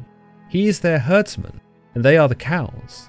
Powerful, preeminent, expert and mighty, Gilgamesh lets no girl go free to her bridegroom." Here we understand that the gods approach the supreme god Anu with an almost accusatory tone. They have also taken to describing Gilgamesh as a wild bull, and are quick to recognise the advantages he has over other men. They berate Anu with the same words spoken to us by the narrator, and the repetition is not only poetically pleasing, but satisfyingly just. With this approach, the gods aren't just simply relaying information to Anu, they feel the pain of Uruk, and they wish to convey every semblance of emotion to Anu, opting to speak word for word as it was spoken to them. This leaves no room for interpretation, and Gilgamesh's guilt is not only laid bare for us the reader, but also for the gods. There is no denying his crimes, and there is no hiding it. Anu is shown the evidence by his fellow gods, and with that, he cannot dismiss it. Interestingly, when we look at Mitchell's translation, the gods are even more bold with their accusatory tone. They not only list all of Gilgamesh's crimes as they do in George's version, but they also berate him, saying, "Is this how you want your king to rule? Should a shepherd savage his own flock? Father, do something, quickly, before the people overwhelm heaven with their heart-rending cries." With this, Anu is forced to assume responsibility for Gilgamesh's actions as well. After all, it was he who gave Gilgamesh such gifts, and though he likely had not intended for the king to have abused his powers, that is undeniably what ended up happening. The fact the gods are so strongly in favour of humanity is quite consoling, and probably would have appealed to an ancient audience, who took comfort in knowing that despite the harshities of their lives, the gods were looking out for them, and would stand up to even Anu to protect them if need be. We see Enki putting his neck on the line to save humanity when Enlil decides to flood the earth, and in the same fashion, the gods here, though they are unnamed, also appear to put their necks out by challenging Anu and chastising him. Gilgamesh's behaviour is unnatural to them, as they ask, should a shepherd savage his own flock? Gilgamesh has gone his very reason for being, and because of his powers, he has become a far cry from what Anu had probably intended. Left unchecked, Gilgamesh has become the adversity that he was probably created to oppose, and because of such negligence, Anu must now make amends. George tells us, "The warrior's daughter, the young man's bride. To their complaint, the god Anu paid heed. They summoned Aruru, the Great One. You, Aruru, created mankind. Now fashion what Anu has thought of. The goddess Aruru is given the responsibility of creating the solution, by creating a being that is Gilgamesh's rival, Enkidu. You might remember the heavily featured notion that Gilgamesh had no rival, but as we see here, that's all about to come to an end. Let him be a match for the storm of his heart. Let them vie with each other so that Uruk may be rested. The goddess Aruru heard these words. What Anu had thought of, she fashioned within her. The rival for Gilgamesh is to be a match for the storm of Gilgamesh's heart, showing us that the rival will indeed be as tremendous and mighty as Gilgamesh himself. Interestingly, you'll notice that the rival is not created to defeat Gilgamesh and overthrow him, but instead created so that they might vie with each other, or put more simply, so that they can compete with each other. We know that Gilgamesh exhausted all of the young men because no one could match his strength, skill, or stamina. But this rival in Enkidu will exceed in all of those things, and it is true to say that he will be the only one capable of matching Gilgamesh in these contests. Essentially, Enkidu the rival is made to distract Gilgamesh, to keep him occupied so that he isn't abusing and bullying his people. Now of course, this would satiate Gilgamesh's appetite when it came to games, and would take the pressure off the young men who were forced to play them. But what would it do for the women? Indeed, it's true to say that Gilgamesh might have become so fixated on beating his rival that he would have no time for women anymore, and would be solely dedicated to restoring his image of being the best. But another idea put forward is that Gilgamesh would no longer seek out women, because he would find a certain desire for his rival. Gilgamesh cannot be read without acknowledging the homoerotic undertone that flourishes between its two main characters, one that is fueled by sentiment, friendship, affection, and even lust. It's something we'll be exploring in the later episodes of this series, but it's interesting to note here that the only solution put forward by Anu when it comes to Gilgamesh's desire for women is to occupy him instead with a man. George continues of Enkidu's creation that the goddess Aruru, she washed her hands, took a pinch of clay, threw it down in the wild. In the wild she created Enkidu, the hero, offspring of silence, knit strong by Ninurta. All his body is matted with hair. He bears long tresses like those of a woman. The locks of his hair grow thickly as barley. He knows not a people, nor even a country. Coated in hair like the gods of the animals, with the gazelles he grazes on grasses, joining the throng with the herd at the waterhole, his heart delighting with the beasts in the water. We learn here of an interesting method in which Enkidu is created, in that he is fashioned from clay and thrown into the wild. I'm kind of reminded of Finster from the original Mighty Morphin Power Rangers. He was always kind of in the background following orders, and whilst his demeanour was seemingly calm and polite, he would make some truly grotesque monsters out of clay for Rita and Lord Zed. This is how I kind of imagine Aruru to be, a goddess who is quite unassuming and keen to follow the orders of her superiors. Much like Finster, she doesn't show much in the way of maternal appreciation for her creations, and like Finster, she too casts her creation down to the earth, where it must essentially fend for itself. The narrator doesn't give us much in the way of technical details here. One minute Enkidu is a ball of clay being sculpted, and the next he is cast down to the earth in the wilderness.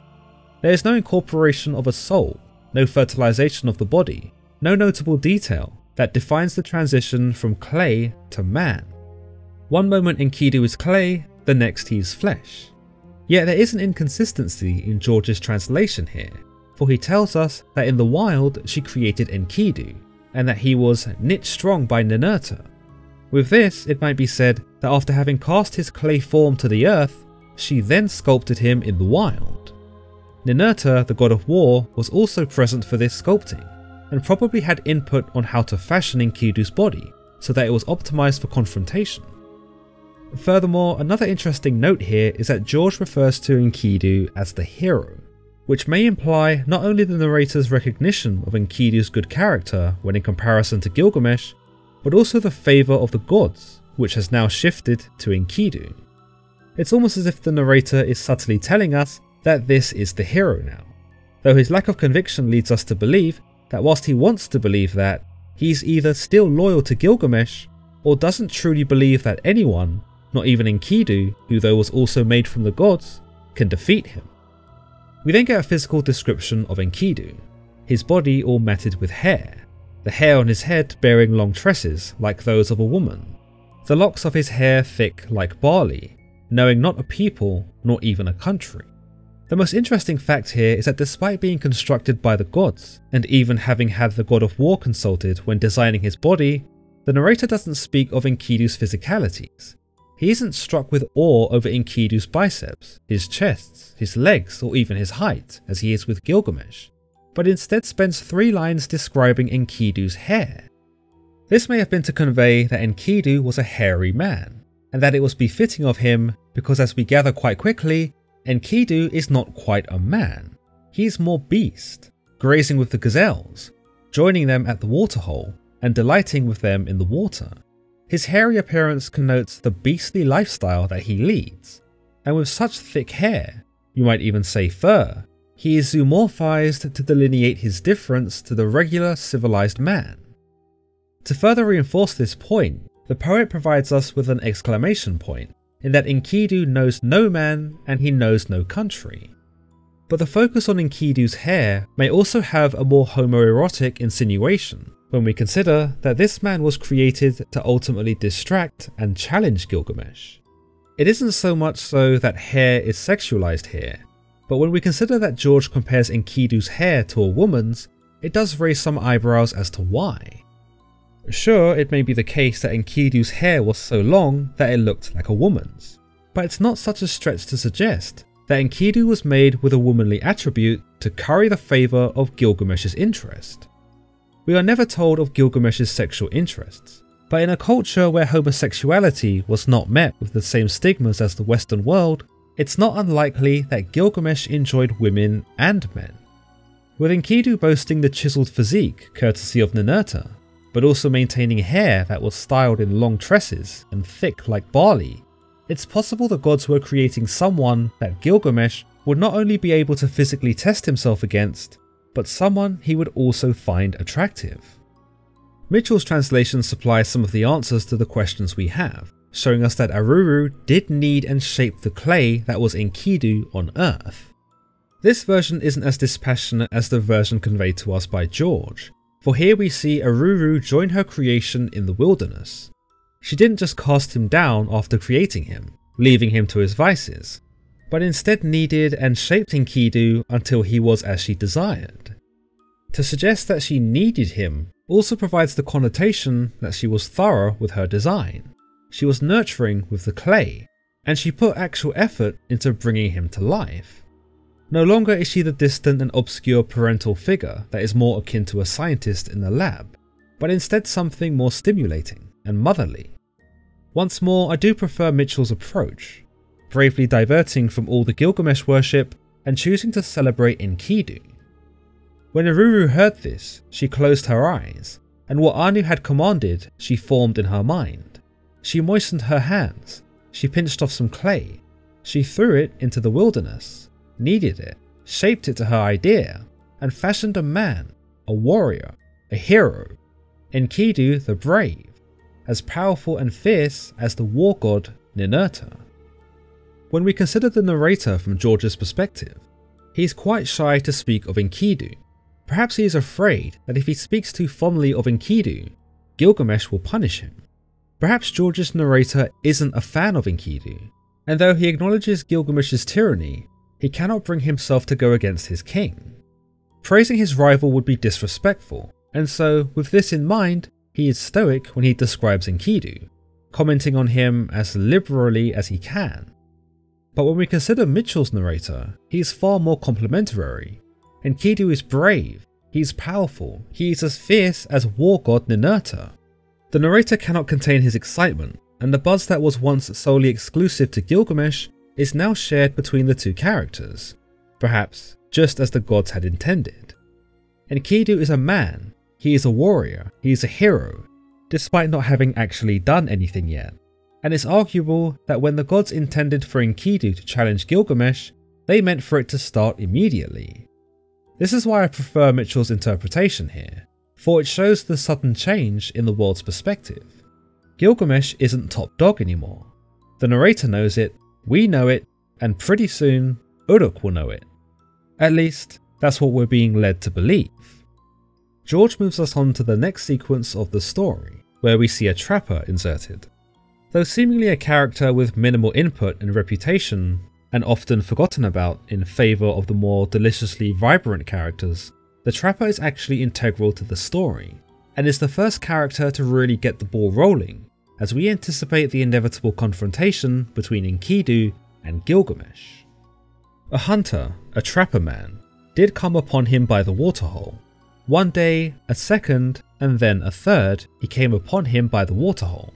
When the hunter saw him, his expression froze, but he, with his herds, he went back to his lair. Enkidu poses no threat to the trapper and doesn't actually bother him on these first few occasions. But the trapper, so startled as to what he has seen of this man-beast that he begins to panic. George continues, the hunter was troubled, subdued and silent. His heart was vexed, his features gloomy. In his heart there was sorrow. His face resembled one come from afar. The hunter experiences a range of different emotions here. He is troubled, he is scared, he is angry, yet he's also sad and discontent. It isn't clear from the get-go what the hunter's concern is. I mean, yes, he did see a wild man-beast in the wilderness, but the mere sight of Enkidu appears to have had a profound effect on him. We are led to believe that the trapper's life before and after seeing Enkidu is drastically different, and whilst that isn't initially clear, it does show us the sort of effect that Enkidu might have on someone. We do learn the reason behind the trapper's dismay is related to his traps, his very reason for being, if you will. Enkidu, who considered the animals his friends, had begun to sabotage the trapper's tools, and it's probable that after finally laying eyes on Enkidu, the trapper realizes who the culprit is. However, considering Enkidu's size and strength, the trapper is also aware that there's nothing he can do to stop him. In short, his situation is hopeless, and so we can now understand why it is that he feels such a myriad of intense negative emotions.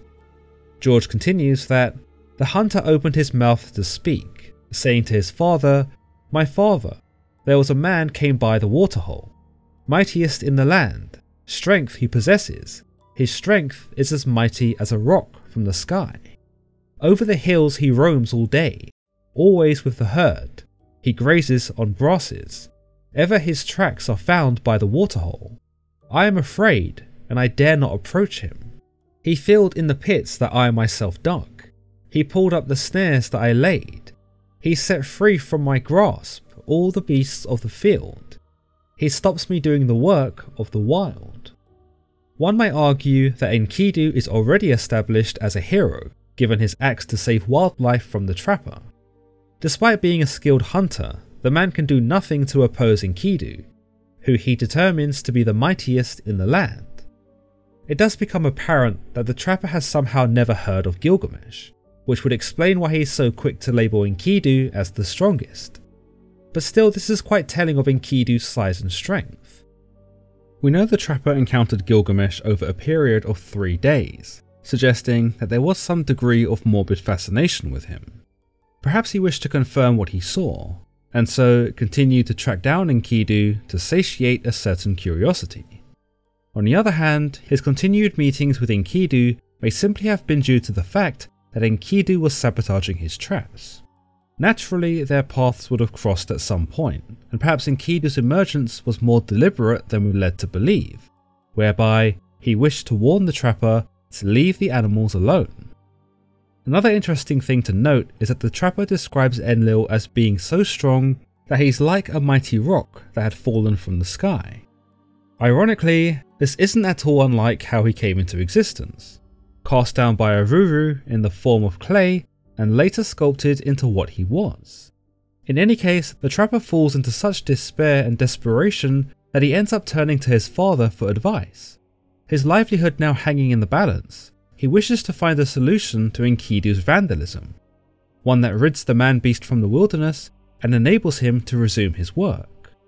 George continues the conversation between the trapper and his father, telling us, "His father opened his mouth to speak, saying to the hunter, 'Go, my son, to Gilgamesh, the offshoot sprung from Uruk's mist.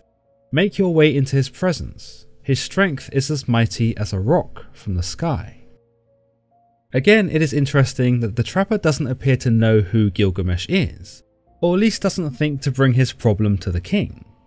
This may be due to the fact that because he spends so much time in the wild hunting, he's not quite up to scratch with Uruk's politics. Perhaps, somehow, he has gone without knowledge of the great king, and this is why his father chooses to promote Gilgamesh in the way that he does.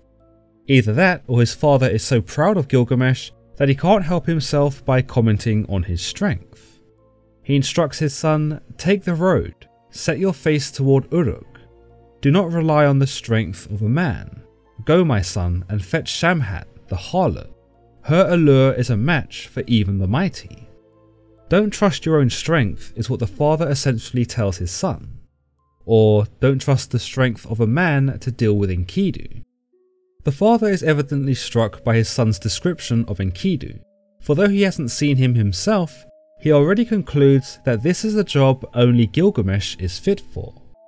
However, you might also say that when he says not to trust the strength of a man, he might be determining that brute force is not the answer here, and that he should instead be trusting the strength, or charms, of a woman.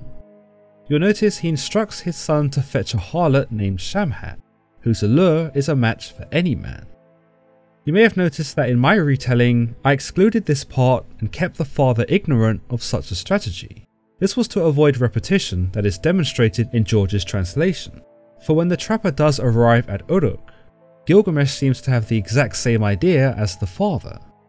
Was this because Gilgamesh was so smart that he had deduced the best possible action? Or was it because he knew all things, and so he knew what the trapper's father had said, and thus stole his idea? Another point to note is that Shamhat is referred to here by the father and by others as a harlot, which may be a bit of an oversimplification. Indeed, she is a harlot, but not in the way you might think. Historically speaking, the women of Uruk who took part in this role were considered to be followers of Ishtar, priestesses if you will. Whilst we still don't have all the details about this particular part of Mesopotamian life, it is believed that the priestesses were chosen by men to have sex with, as part of A means to increase population, and B, as part of a sacred rite. So in essence, we should not think of Shamhat in this story as some common wench, but actually a character with a bit more prestige and authority. You might also notice that the father does not speak of Shamhat in a derogatory manner, going on to highlight her beauty and her allure. The father actually goes into detail about his plans, telling his son, when the herd comes down to the waterhole, she should strip off her raiment to reveal her charms. He will see her and will approach her. His herd will spurn him, though he grew up amongst it.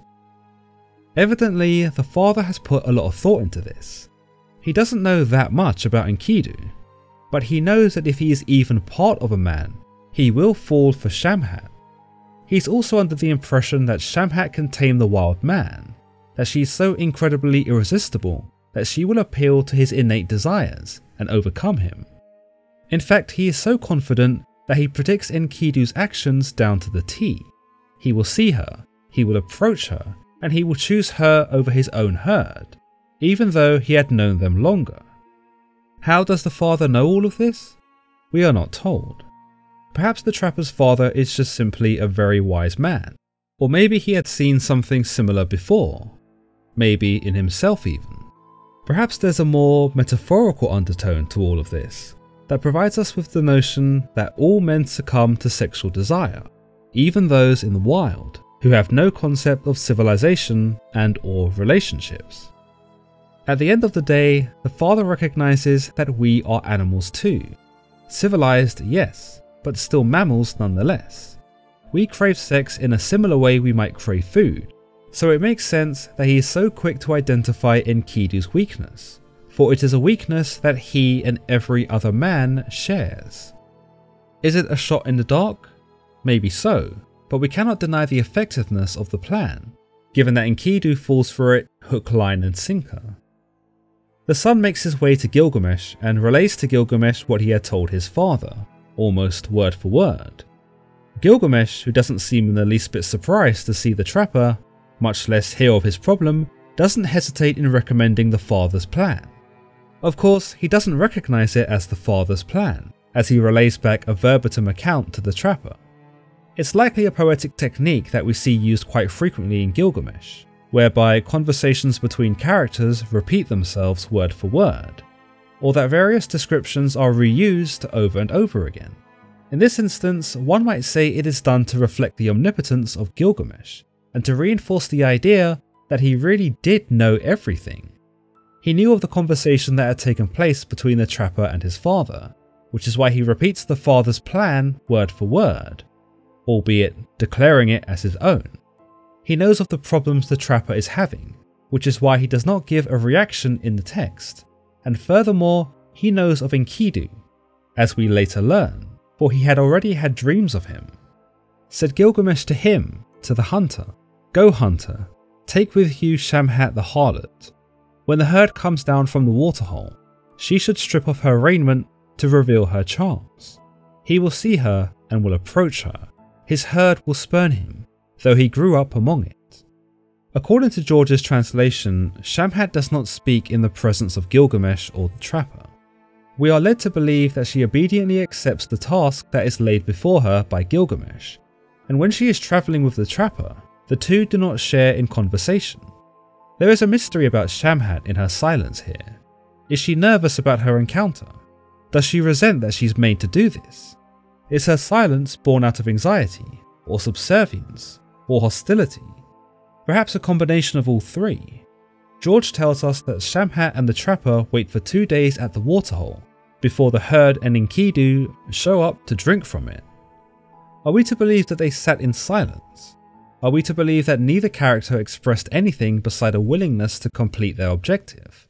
Furthermore, if Shamhat was this fascinatingly beautiful woman, then was the trapper able to resist her? Was he not tempted by her charms and allures? Did he not try his luck with her in the confines of the wilderness? The Epic of Gilgamesh does not tell us, and perhaps this is the beauty of the story, in that we are left to fill in the blanks of not only the missing fragments, but encouraged to use our imagination to enrich the world and its characters. George continues, "With the gazelles he grazes on grasses, joining the throng with the herd at the waterhole, his heart delighting with the beasts in the water.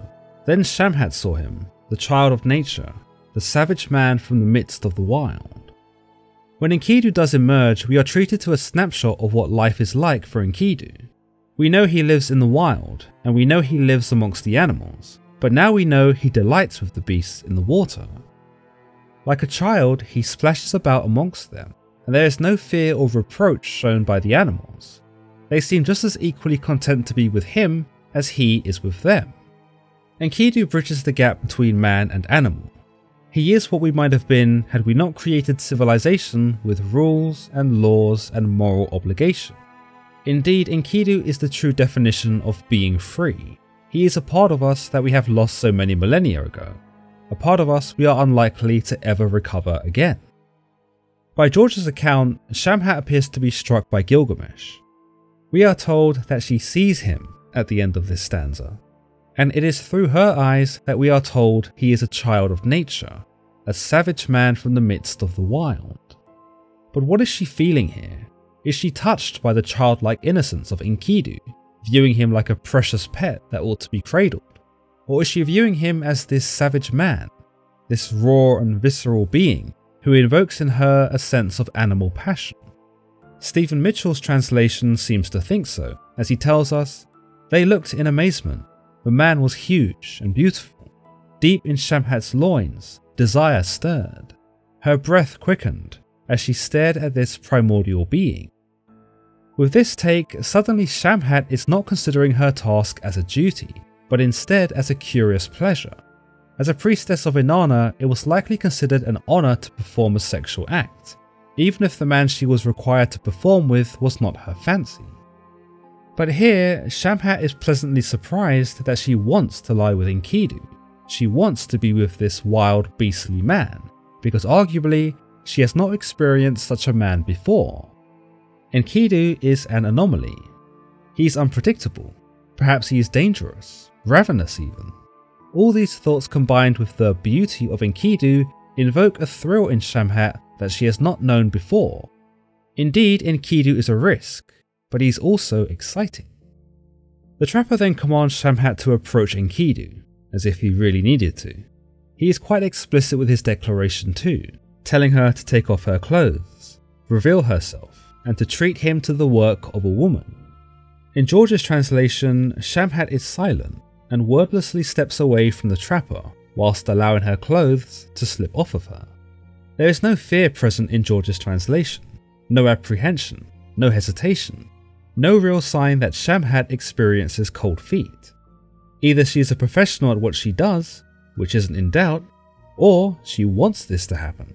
She wants Enkidu as she nakedly approaches him, sauntering through the foliage and shying from nothing, not even the wild animals. She did not recoil, she took in his scent, George explains, confirming that Shamhat was just as enthralled by Enkidu as he was by her.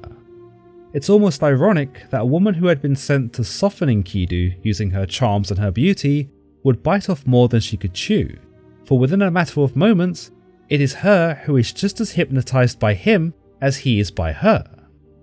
The scandal of the plan is suddenly much more wholesome. This is no longer a deception by one beautiful woman under the order of her king, but instead a consensual interaction, an almost romantic endeavour, with both participants giving the other the gift of novel exhilaration. George tells us, she treated the man to the work of a woman. His passion caressed and embraced her. For 6 days and 7 nights, Enkidu was erect, as he coupled with Shamhat. Again, we have some interesting choice of verbs used here. Caressed, embraced, coupled.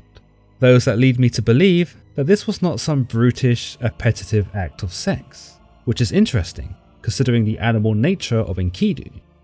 Instead, he caresses her, perhaps exploring his own curiosity over Shamhat's body. He embraces her, showing his affection. They coupled, they got on well together, there was cohesion between them, and considering it lasted for 7 nights, I'd say they were having a pretty decent time of it. Was this Gilgamesh's or the trapper's father's idea? Had they predicted that Enkidu and Shamhat would not just have sex, but in effect, make love? The narrator would likely have you believe that Gilgamesh knew everything, so yes, he probably did foresee this coming, and understood that this was the only way to strip Enkidu of his animalistic nature.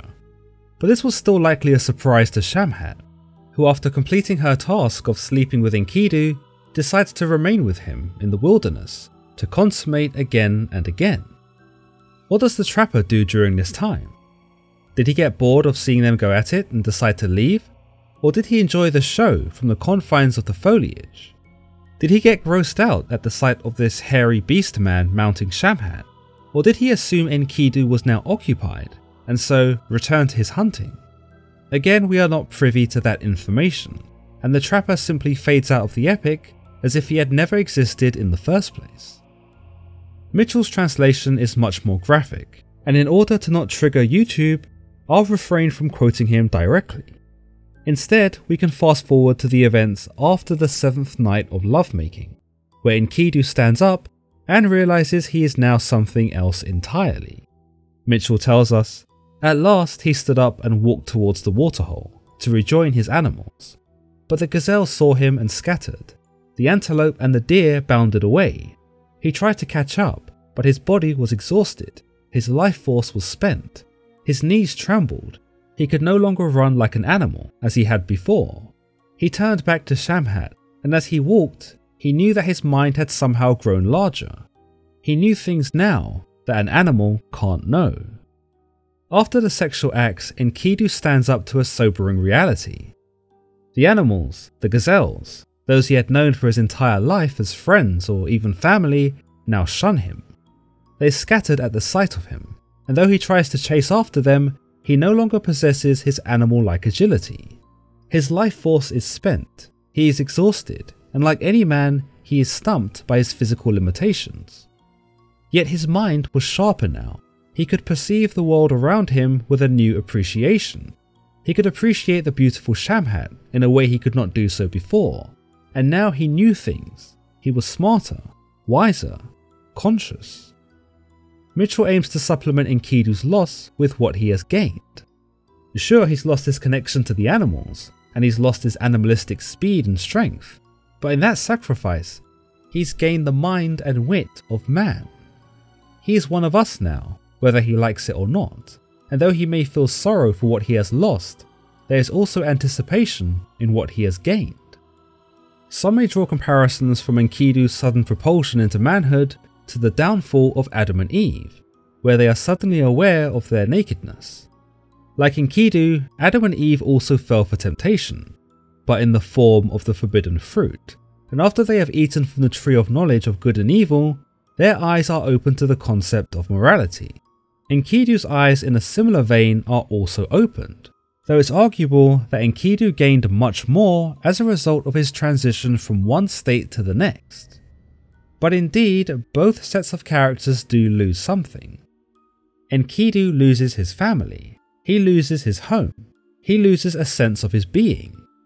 Adam and Eve lose paradise, they lose the trust of their God, and they in effect lose a part of themselves.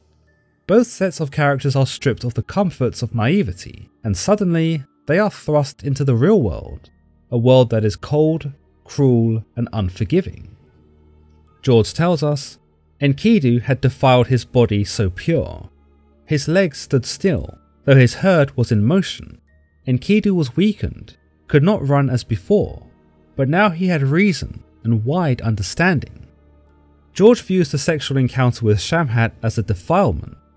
Like Adam and Eve, Enkidu was once the perfect being. He knew not the pains of life, nor the harshities of the world, but knew only joy and modest luxury. George presents this stanza in a way that suggests that as the serpent defiles man with its words, Shamhat defiles Enkidu with her body. There's also an idea here that Enkidu's transition from man-beast to just man is symbolic for our own transition from childhood to adulthood. For many of us, childhood is a time of innocent comfort, though not something we can really appreciate at the time. We do not have social responsibilities, we do not have jobs, we do not have to feed ourselves as our parents provide for us. But there comes a point in time where we step out of these comforts, whether we are forced out or because we simply outgrew our stations. It is a natural part of life. Enkidu's transition by comparison had to happen, and though he might reminisce and look back fondly, he will never be able to return to the wilderness to be the person he was. Like us, we too may return home, but we have lost our innocence now. We might look back as fondly as Enkidu might do, but like him, we will never know such childlike wonder again. The world has hardened us and forged us into something stronger, but in doing so, it has robbed us of our childish freedoms. It is a lesson Enkidu will soon understand too, but by the time he has come to realize it, it is too late for him. Still, it isn't all doom and gloom. George supplies the end of the stanza with the conjunction but. But now he had reason and wide understanding.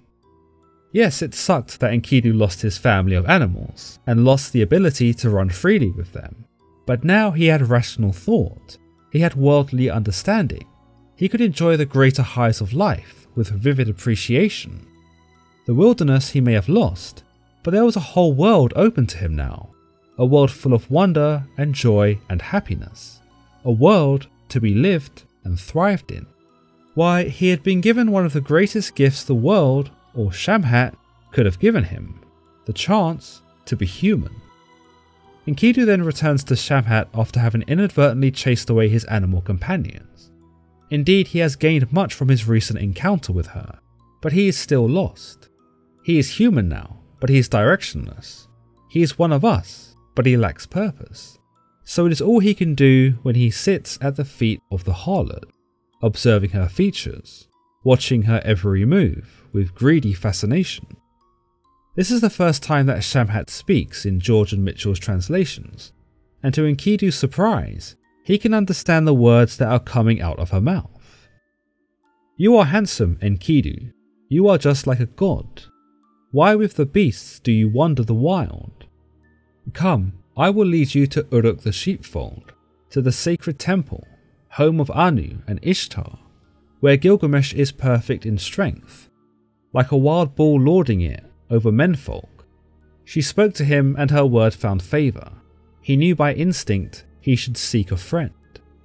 So not only does Enkidu attain human awareness, he appears to have also attained mastery of language. Whether Shamhat knew this would be a side effect of having slept together is unknown, but Enkidu appears able to comprehend her words, despite having never heard another person speak.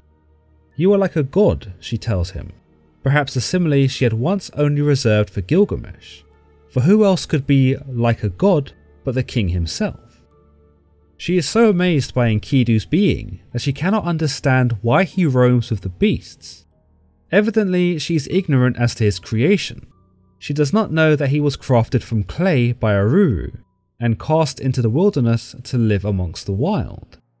She does not know the part she plays in his destiny, she who leads him out of the wilderness and delivers him to Uruk and Gilgamesh. There it is Enkidu's fate that is realized, and the purpose set for him by the gods comes to fruition. Shamhat also recognizes Gilgamesh's tyranny, telling Enkidu that he lords over Uruk like a wild bull and dominates its people. Whether she is simply educating Enkidu, informing him of the political state of the place she wishes to take him, or whether she is woefully hoping Enkidu can do something about it, is not immediately clear. Enkidu responds in turn, saying, Come Shamhat, take me along to the sacred temple, holy home of Anu and Ishtar, where Gilgamesh is perfect in strength, like a wild bull lording it over the menfolk. I will challenge him, for my strength is mighty. I will vaunt myself in Uruk, saying, I am the mightiest. There I shall change the way things are ordered. One born in the wild is mighty, strength he possesses. Enkidu is all but willing to see this place, this city of Uruk, but he is perhaps more enticed to meet Gilgamesh, this tyrant who lords over men and women. Without even knowing that much of Gilgamesh, Enkidu demonstrates his own sort of arrogance, in that he decides to challenge Gilgamesh. He brags of his own strength being mighty, and despite not having even seen Gilgamesh yet, proceeds to assume that he will then come into power. He will rule Uruk, and he will change the entire political system. Of course, with the way that George words this part of the epic, it might be said that this isn't necessarily conceited arrogance, but more of a boyish, naive boast. The sort of gesture a child might make in order to assert themselves. He believes it to be true, but he also has not weighed up all of the factors. He is youthfully narrow-minded, but because he has only been a man for about 5 minutes, Enkidu can be forgiven for his overconfidence. Mitchell's translation shows us a much more aggressive Enkidu, who declares, I will challenge him, I will shout to his face, I am the mightiest, I am the man who can make the world tremble, I am supreme. Here there's a certain insidiousness to Enkidu, one that places him in the same league as Gilgamesh. The decision to overthrow Gilgamesh does not come from a place of honour or altruism. Enkidu is not doing this for the people. He isn't standing up to Gilgamesh because he is abhorred by what he hears, and he isn't standing up to Gilgamesh to liberate Uruk of their plight. Instead, he is doing it because he wants to prove that he is the man. He doesn't speak of the men who are exhausted, nor the women who are used. In fact, he promises to make the world tremble, to perhaps make more carnage in an effort to take down Gilgamesh. He is willing to cause fear and uproar to achieve his goal, and once he has accomplished it, he will be the new king.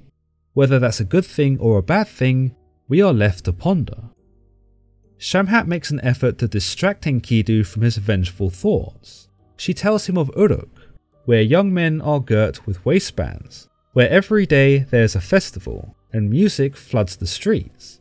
She tells him of other harlots, some with as much beauty as her own, where even the old rise from their beds and join in with the celebration. In essence, she kinda backtracks, telling him that yes, Uruk is plagued by Gilgamesh's tyranny, but they also do have a lot of fun there. Gilgamesh may be a tyrant who the people have prayed against, but he is still their king, and perhaps they don't want to see him defeated. I will show you Gilgamesh, a man happy and carefree. Look at him, regard his features. He is fair in manhood, dignified in bearing, graced with charm in his whole person. He has strength more mighty than yours, unsleeping he is by day and night. Despite his tyranny, it becomes evident that Shamhat still adores Gilgamesh, and her appreciation appears to be indicative of the Urukian consensus. She celebrates Gilgamesh even now, listing his qualities and even boasting of his superhuman ability to resist sleep. Ultimately, she is telling Enkidu that this is not his enemy, and though he might be rough around the edges, Gilgamesh is actually a pretty great guy. This of course leads to her cautioning Enkidu, pleading with him to give up such foolish notions of usurpation and instead to just try and enjoy Uruk. She says, "O Enkidu, cast aside your sinful thoughts. Gilgamesh it is whom divine Shamhat loves. The gods Anu, Enlil and Ea have broadened his wisdom." Enkidu's desire to topple Gilgamesh isn't just discouraged, it is sinful. With Gilgamesh being two parts god, it is easy to see why Shamhat would believe this. To speak against a god would have been sacrilegious, heretical even, but to try and fight one, well, that would have been the height of apostasy. Disrespect to not only the king himself, but to Uruk too. In some ways you might say that Gilgamesh and Uruk were united not just politically, but intrinsically. It wouldn't be too much of a stretch to say that Gilgamesh was Uruk, and so if Enkidu hurt him, he'd be hurting Uruk as well. Shamhat also provides Enkidu with some perspective, telling him that he is blessed by Shamash, Anu, Enlil and Ea.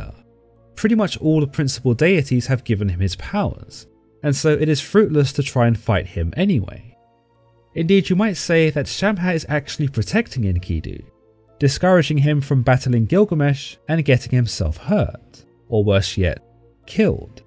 Of course, she appears to be ignorant that Enkidu was fashioned by the gods too, sculpted by Aruru under the command of Anu, and constructed with the influence of Ninurta.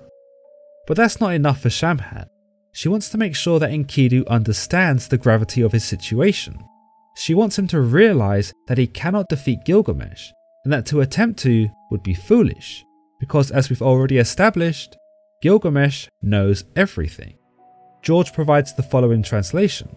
Before you even came from the uplands, Gilgamesh in Uruk was seeing you in dreams. It's interesting that Gilgamesh did not mention this when the trapper first came to see him. You might argue that he simply did not know that the man-beast that the trapper spoke of was the man he had seen in his dreams. Had he known, Gilgamesh might have been more proactive in his resolution of conflict, and instead of sending Shamhat, may have actually gone himself to investigate. This may have also been quite humbling for Enkidu to hear, for though he believes himself to be stronger than Gilgamesh, he might very well have experienced doubt here, considering that Gilgamesh essentially knew he was coming. Gilgamesh had the advantage, being the king, but he also had the advantage of wisdom, a trait that had not been bestowed upon Enkidu. This is the one thing that essentially separates the two rivals. One has been bestowed the secrets of the old and has been blessed with knowledge of all things. The other was blessed with raw animal strength, but even that now has been dwindled after his sexual encounter with Shamhat. Could it be that the gods had not intended for Enkidu to have had intercourse with Shamhat, and that in doing so, he forgoes his divine blessings and becomes lesser than what was intended? It's difficult to rationalize this considering that the Mesopotamians were so open about sex. I can understand this trope of losing one's god-given powers after sex in Christian mythos because there, fornication, at least outside of marriage, is considered a sin. Sex in that regard is a taboo, but to the Mesopotamians, such a notion would not have been shared, and Enkidu's moment with Shamhat would not have been vilified, but celebrated. Ultimately, what we are left with is a mismatched pair of combatants. one who is 2 parts god and 1 part human, and one who is just basically a really strong man now. The epic then throws us back to Uruk, and we are told of the moment when Gilgamesh first had this dream that Shamhat speaks of. George recounts this in either the voice of Shamhat, who is explaining it to Enkidu, or the voice of the narrator, who is tagged in by Shamhat to clue us in. Gilgamesh rose to relate a dream, saying to his mother, "O mother, this is the dream I had in the night. The stars of the heavens appeared above me. Like a rock from the sky, one fell down before me. I lifted it up, but it weighed too much for me. I tried to roll it, but could not dislodge it. The land of Uruk was standing around it. The people were gathered about it. A crowd was milling about before it. The menfolk were thronging around it. Like a babe in arms, they were kissing its feet. Like a wife, I loved it, caressed it, and embraced it. I lifted it up and set it down at your feet, and you, O mother, you made it my equal." Upon first waking from the dream, the great and fearsome Gilgamesh is reduced to a spluttering baby reaching for his mother. As soon as he is able, he rushes to her in the middle of the night, to seek not only explanation as to what his dream entailed, but also comfort, perhaps showing us that even the mighty men of Uruk needed their mothers at some point. Now, as you might imagine, this rock that fell from the sky in his dream is obviously Enkidu. Enkidu was after all clay that was cast from the heavens, and so it makes sense that this is who Gilgamesh is speaking of. Yet the rock is immovable, and no matter how hard Gilgamesh tries to shift it, his great strength fails him. Now this could be foreshadowing the struggle that Gilgamesh would have against Enkidu, in that no matter how hard he tries to lift him, he cannot.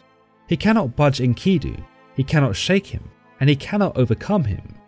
This is probably the first time in his life that Gilgamesh faces an obstacle that he can't simply punch his way through. So of course it is a cause for concern. Worse yet, the people of Uruk have taken notice of this giant rock and are starting to kiss it, to worship it no less. Not only is Gilgamesh's ability threatened in the dream, but now his very rule is also compromised. If the people of Uruk are worshipping this rock over him, then what did it mean for his reign? Were they going to pick the rock over him? Did they like the rock more than him? Uncertainty was not an emotion Gilgamesh knew well, considering that everything appeared to have gone his way so far. The dream is the first incident we know of where Gilgamesh second guesses himself, to the point that he is no longer this infallible, godly being, and instead a normal man with insecurities, anxieties, and doubts. Yet he does not antagonize this rock in his dream. Quite the opposite. He tells his mother that he started kissing the rock too, like a wife no less. For some reason, the rock had the same effect on him as it did on his people. Gilgamesh cannot resist the rock. He caresses it, he embraces it, arguably just as Enkidu had caressed and embraced Shamhat. It is interesting that George chooses the same verbs to describe Gilgamesh's relationship with the rock, one that is intimate and almost loving. After this show of affection, it seems Gilgamesh is able to lift the rock after all, and he sets it down by his mother's feet, who blesses it as his equal. Gilgamesh doesn't seem to be offended that his mother blesses a rock as his equal. In fact, he seems quite excited by the fact. There is a certain giddiness to him by the end of his explanation, perhaps a glimmer of hope that his mother will interpret the dream as a good omen. Mitchell provides a more in-depth description of Gilgamesh's conversation with his mother, saying, "You told me that it was my double, my second self." Indeed, that is what Enkidu shapes up to be, not necessarily a double per se, but certainly a second self, a person who becomes inseparable from Gilgamesh, and a person who Gilgamesh becomes absolutely intertwined with. Mitchell describes Enkidu as being Gilgamesh's opposite, 2/3 animal to Gilgamesh's 2/3 divine. I'm inclined to agree with Enkidu mirroring Gilgamesh in many ways, for yes, he is tall and strong like Gilgamesh, and his stature commands the same attention, but he is innocent where Gilgamesh is conceited. He is powerful where Gilgamesh is violent. he is a protector of his animal subjects, where Gilgamesh is a bully of his. There is a second dream which Gilgamesh has, though I chose to omit this in my retelling as it seems slightly redundant. As always, George tells it best, saying, "Having had a second dream, he rose and entered before the goddess, his mother. Said Gilgamesh to her, to his mother, 'Once more, O mother, have I had a dream. In a street of Uruk, the city, an axe was lying with a crowd gathered round. The land, or Uruk, was standing around it. The people were gathered about it. A crowd was milling before it. The menfolk were thronging around it. I lifted it up and set it down at your feet. Like a wife, I loved it, caressed it, and embraced it. And you, O mother, you made it my equal.'" So you see, the second dream follows virtually the same pattern as the first dream, with the only distinction being that the rock is replaced with an axe. There is some symbolism to analyse here. Some might say that the rock in the first dream is symbolic for Enkidu's firm foundation, and without giving too much away, how he will go on to become a weighty influence on Gilgamesh later on. The axe, by comparison, can also be seen as symbolic for Enkidu's willingness to fight, for his bravery and conviction.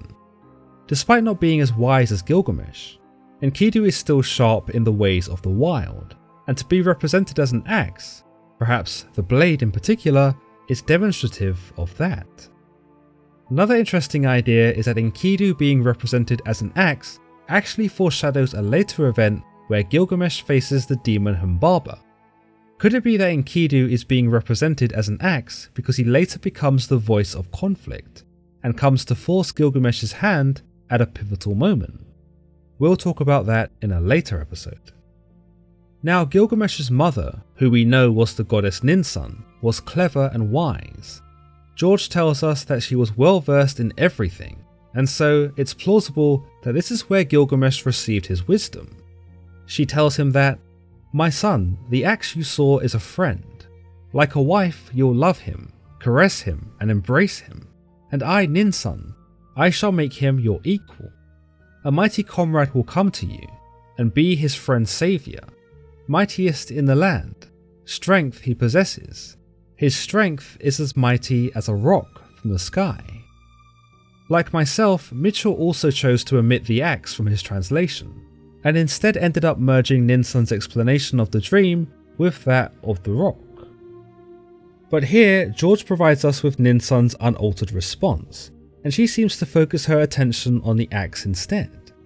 Like Gilgamesh's vision with the boulder, and like Enkidu's romance with Shamhat, she also predicts that Gilgamesh will take the axe, who we now understand to be a friend, and caress him and embrace him. There is no mistaking the sexual connotations between Gilgamesh and Enkidu.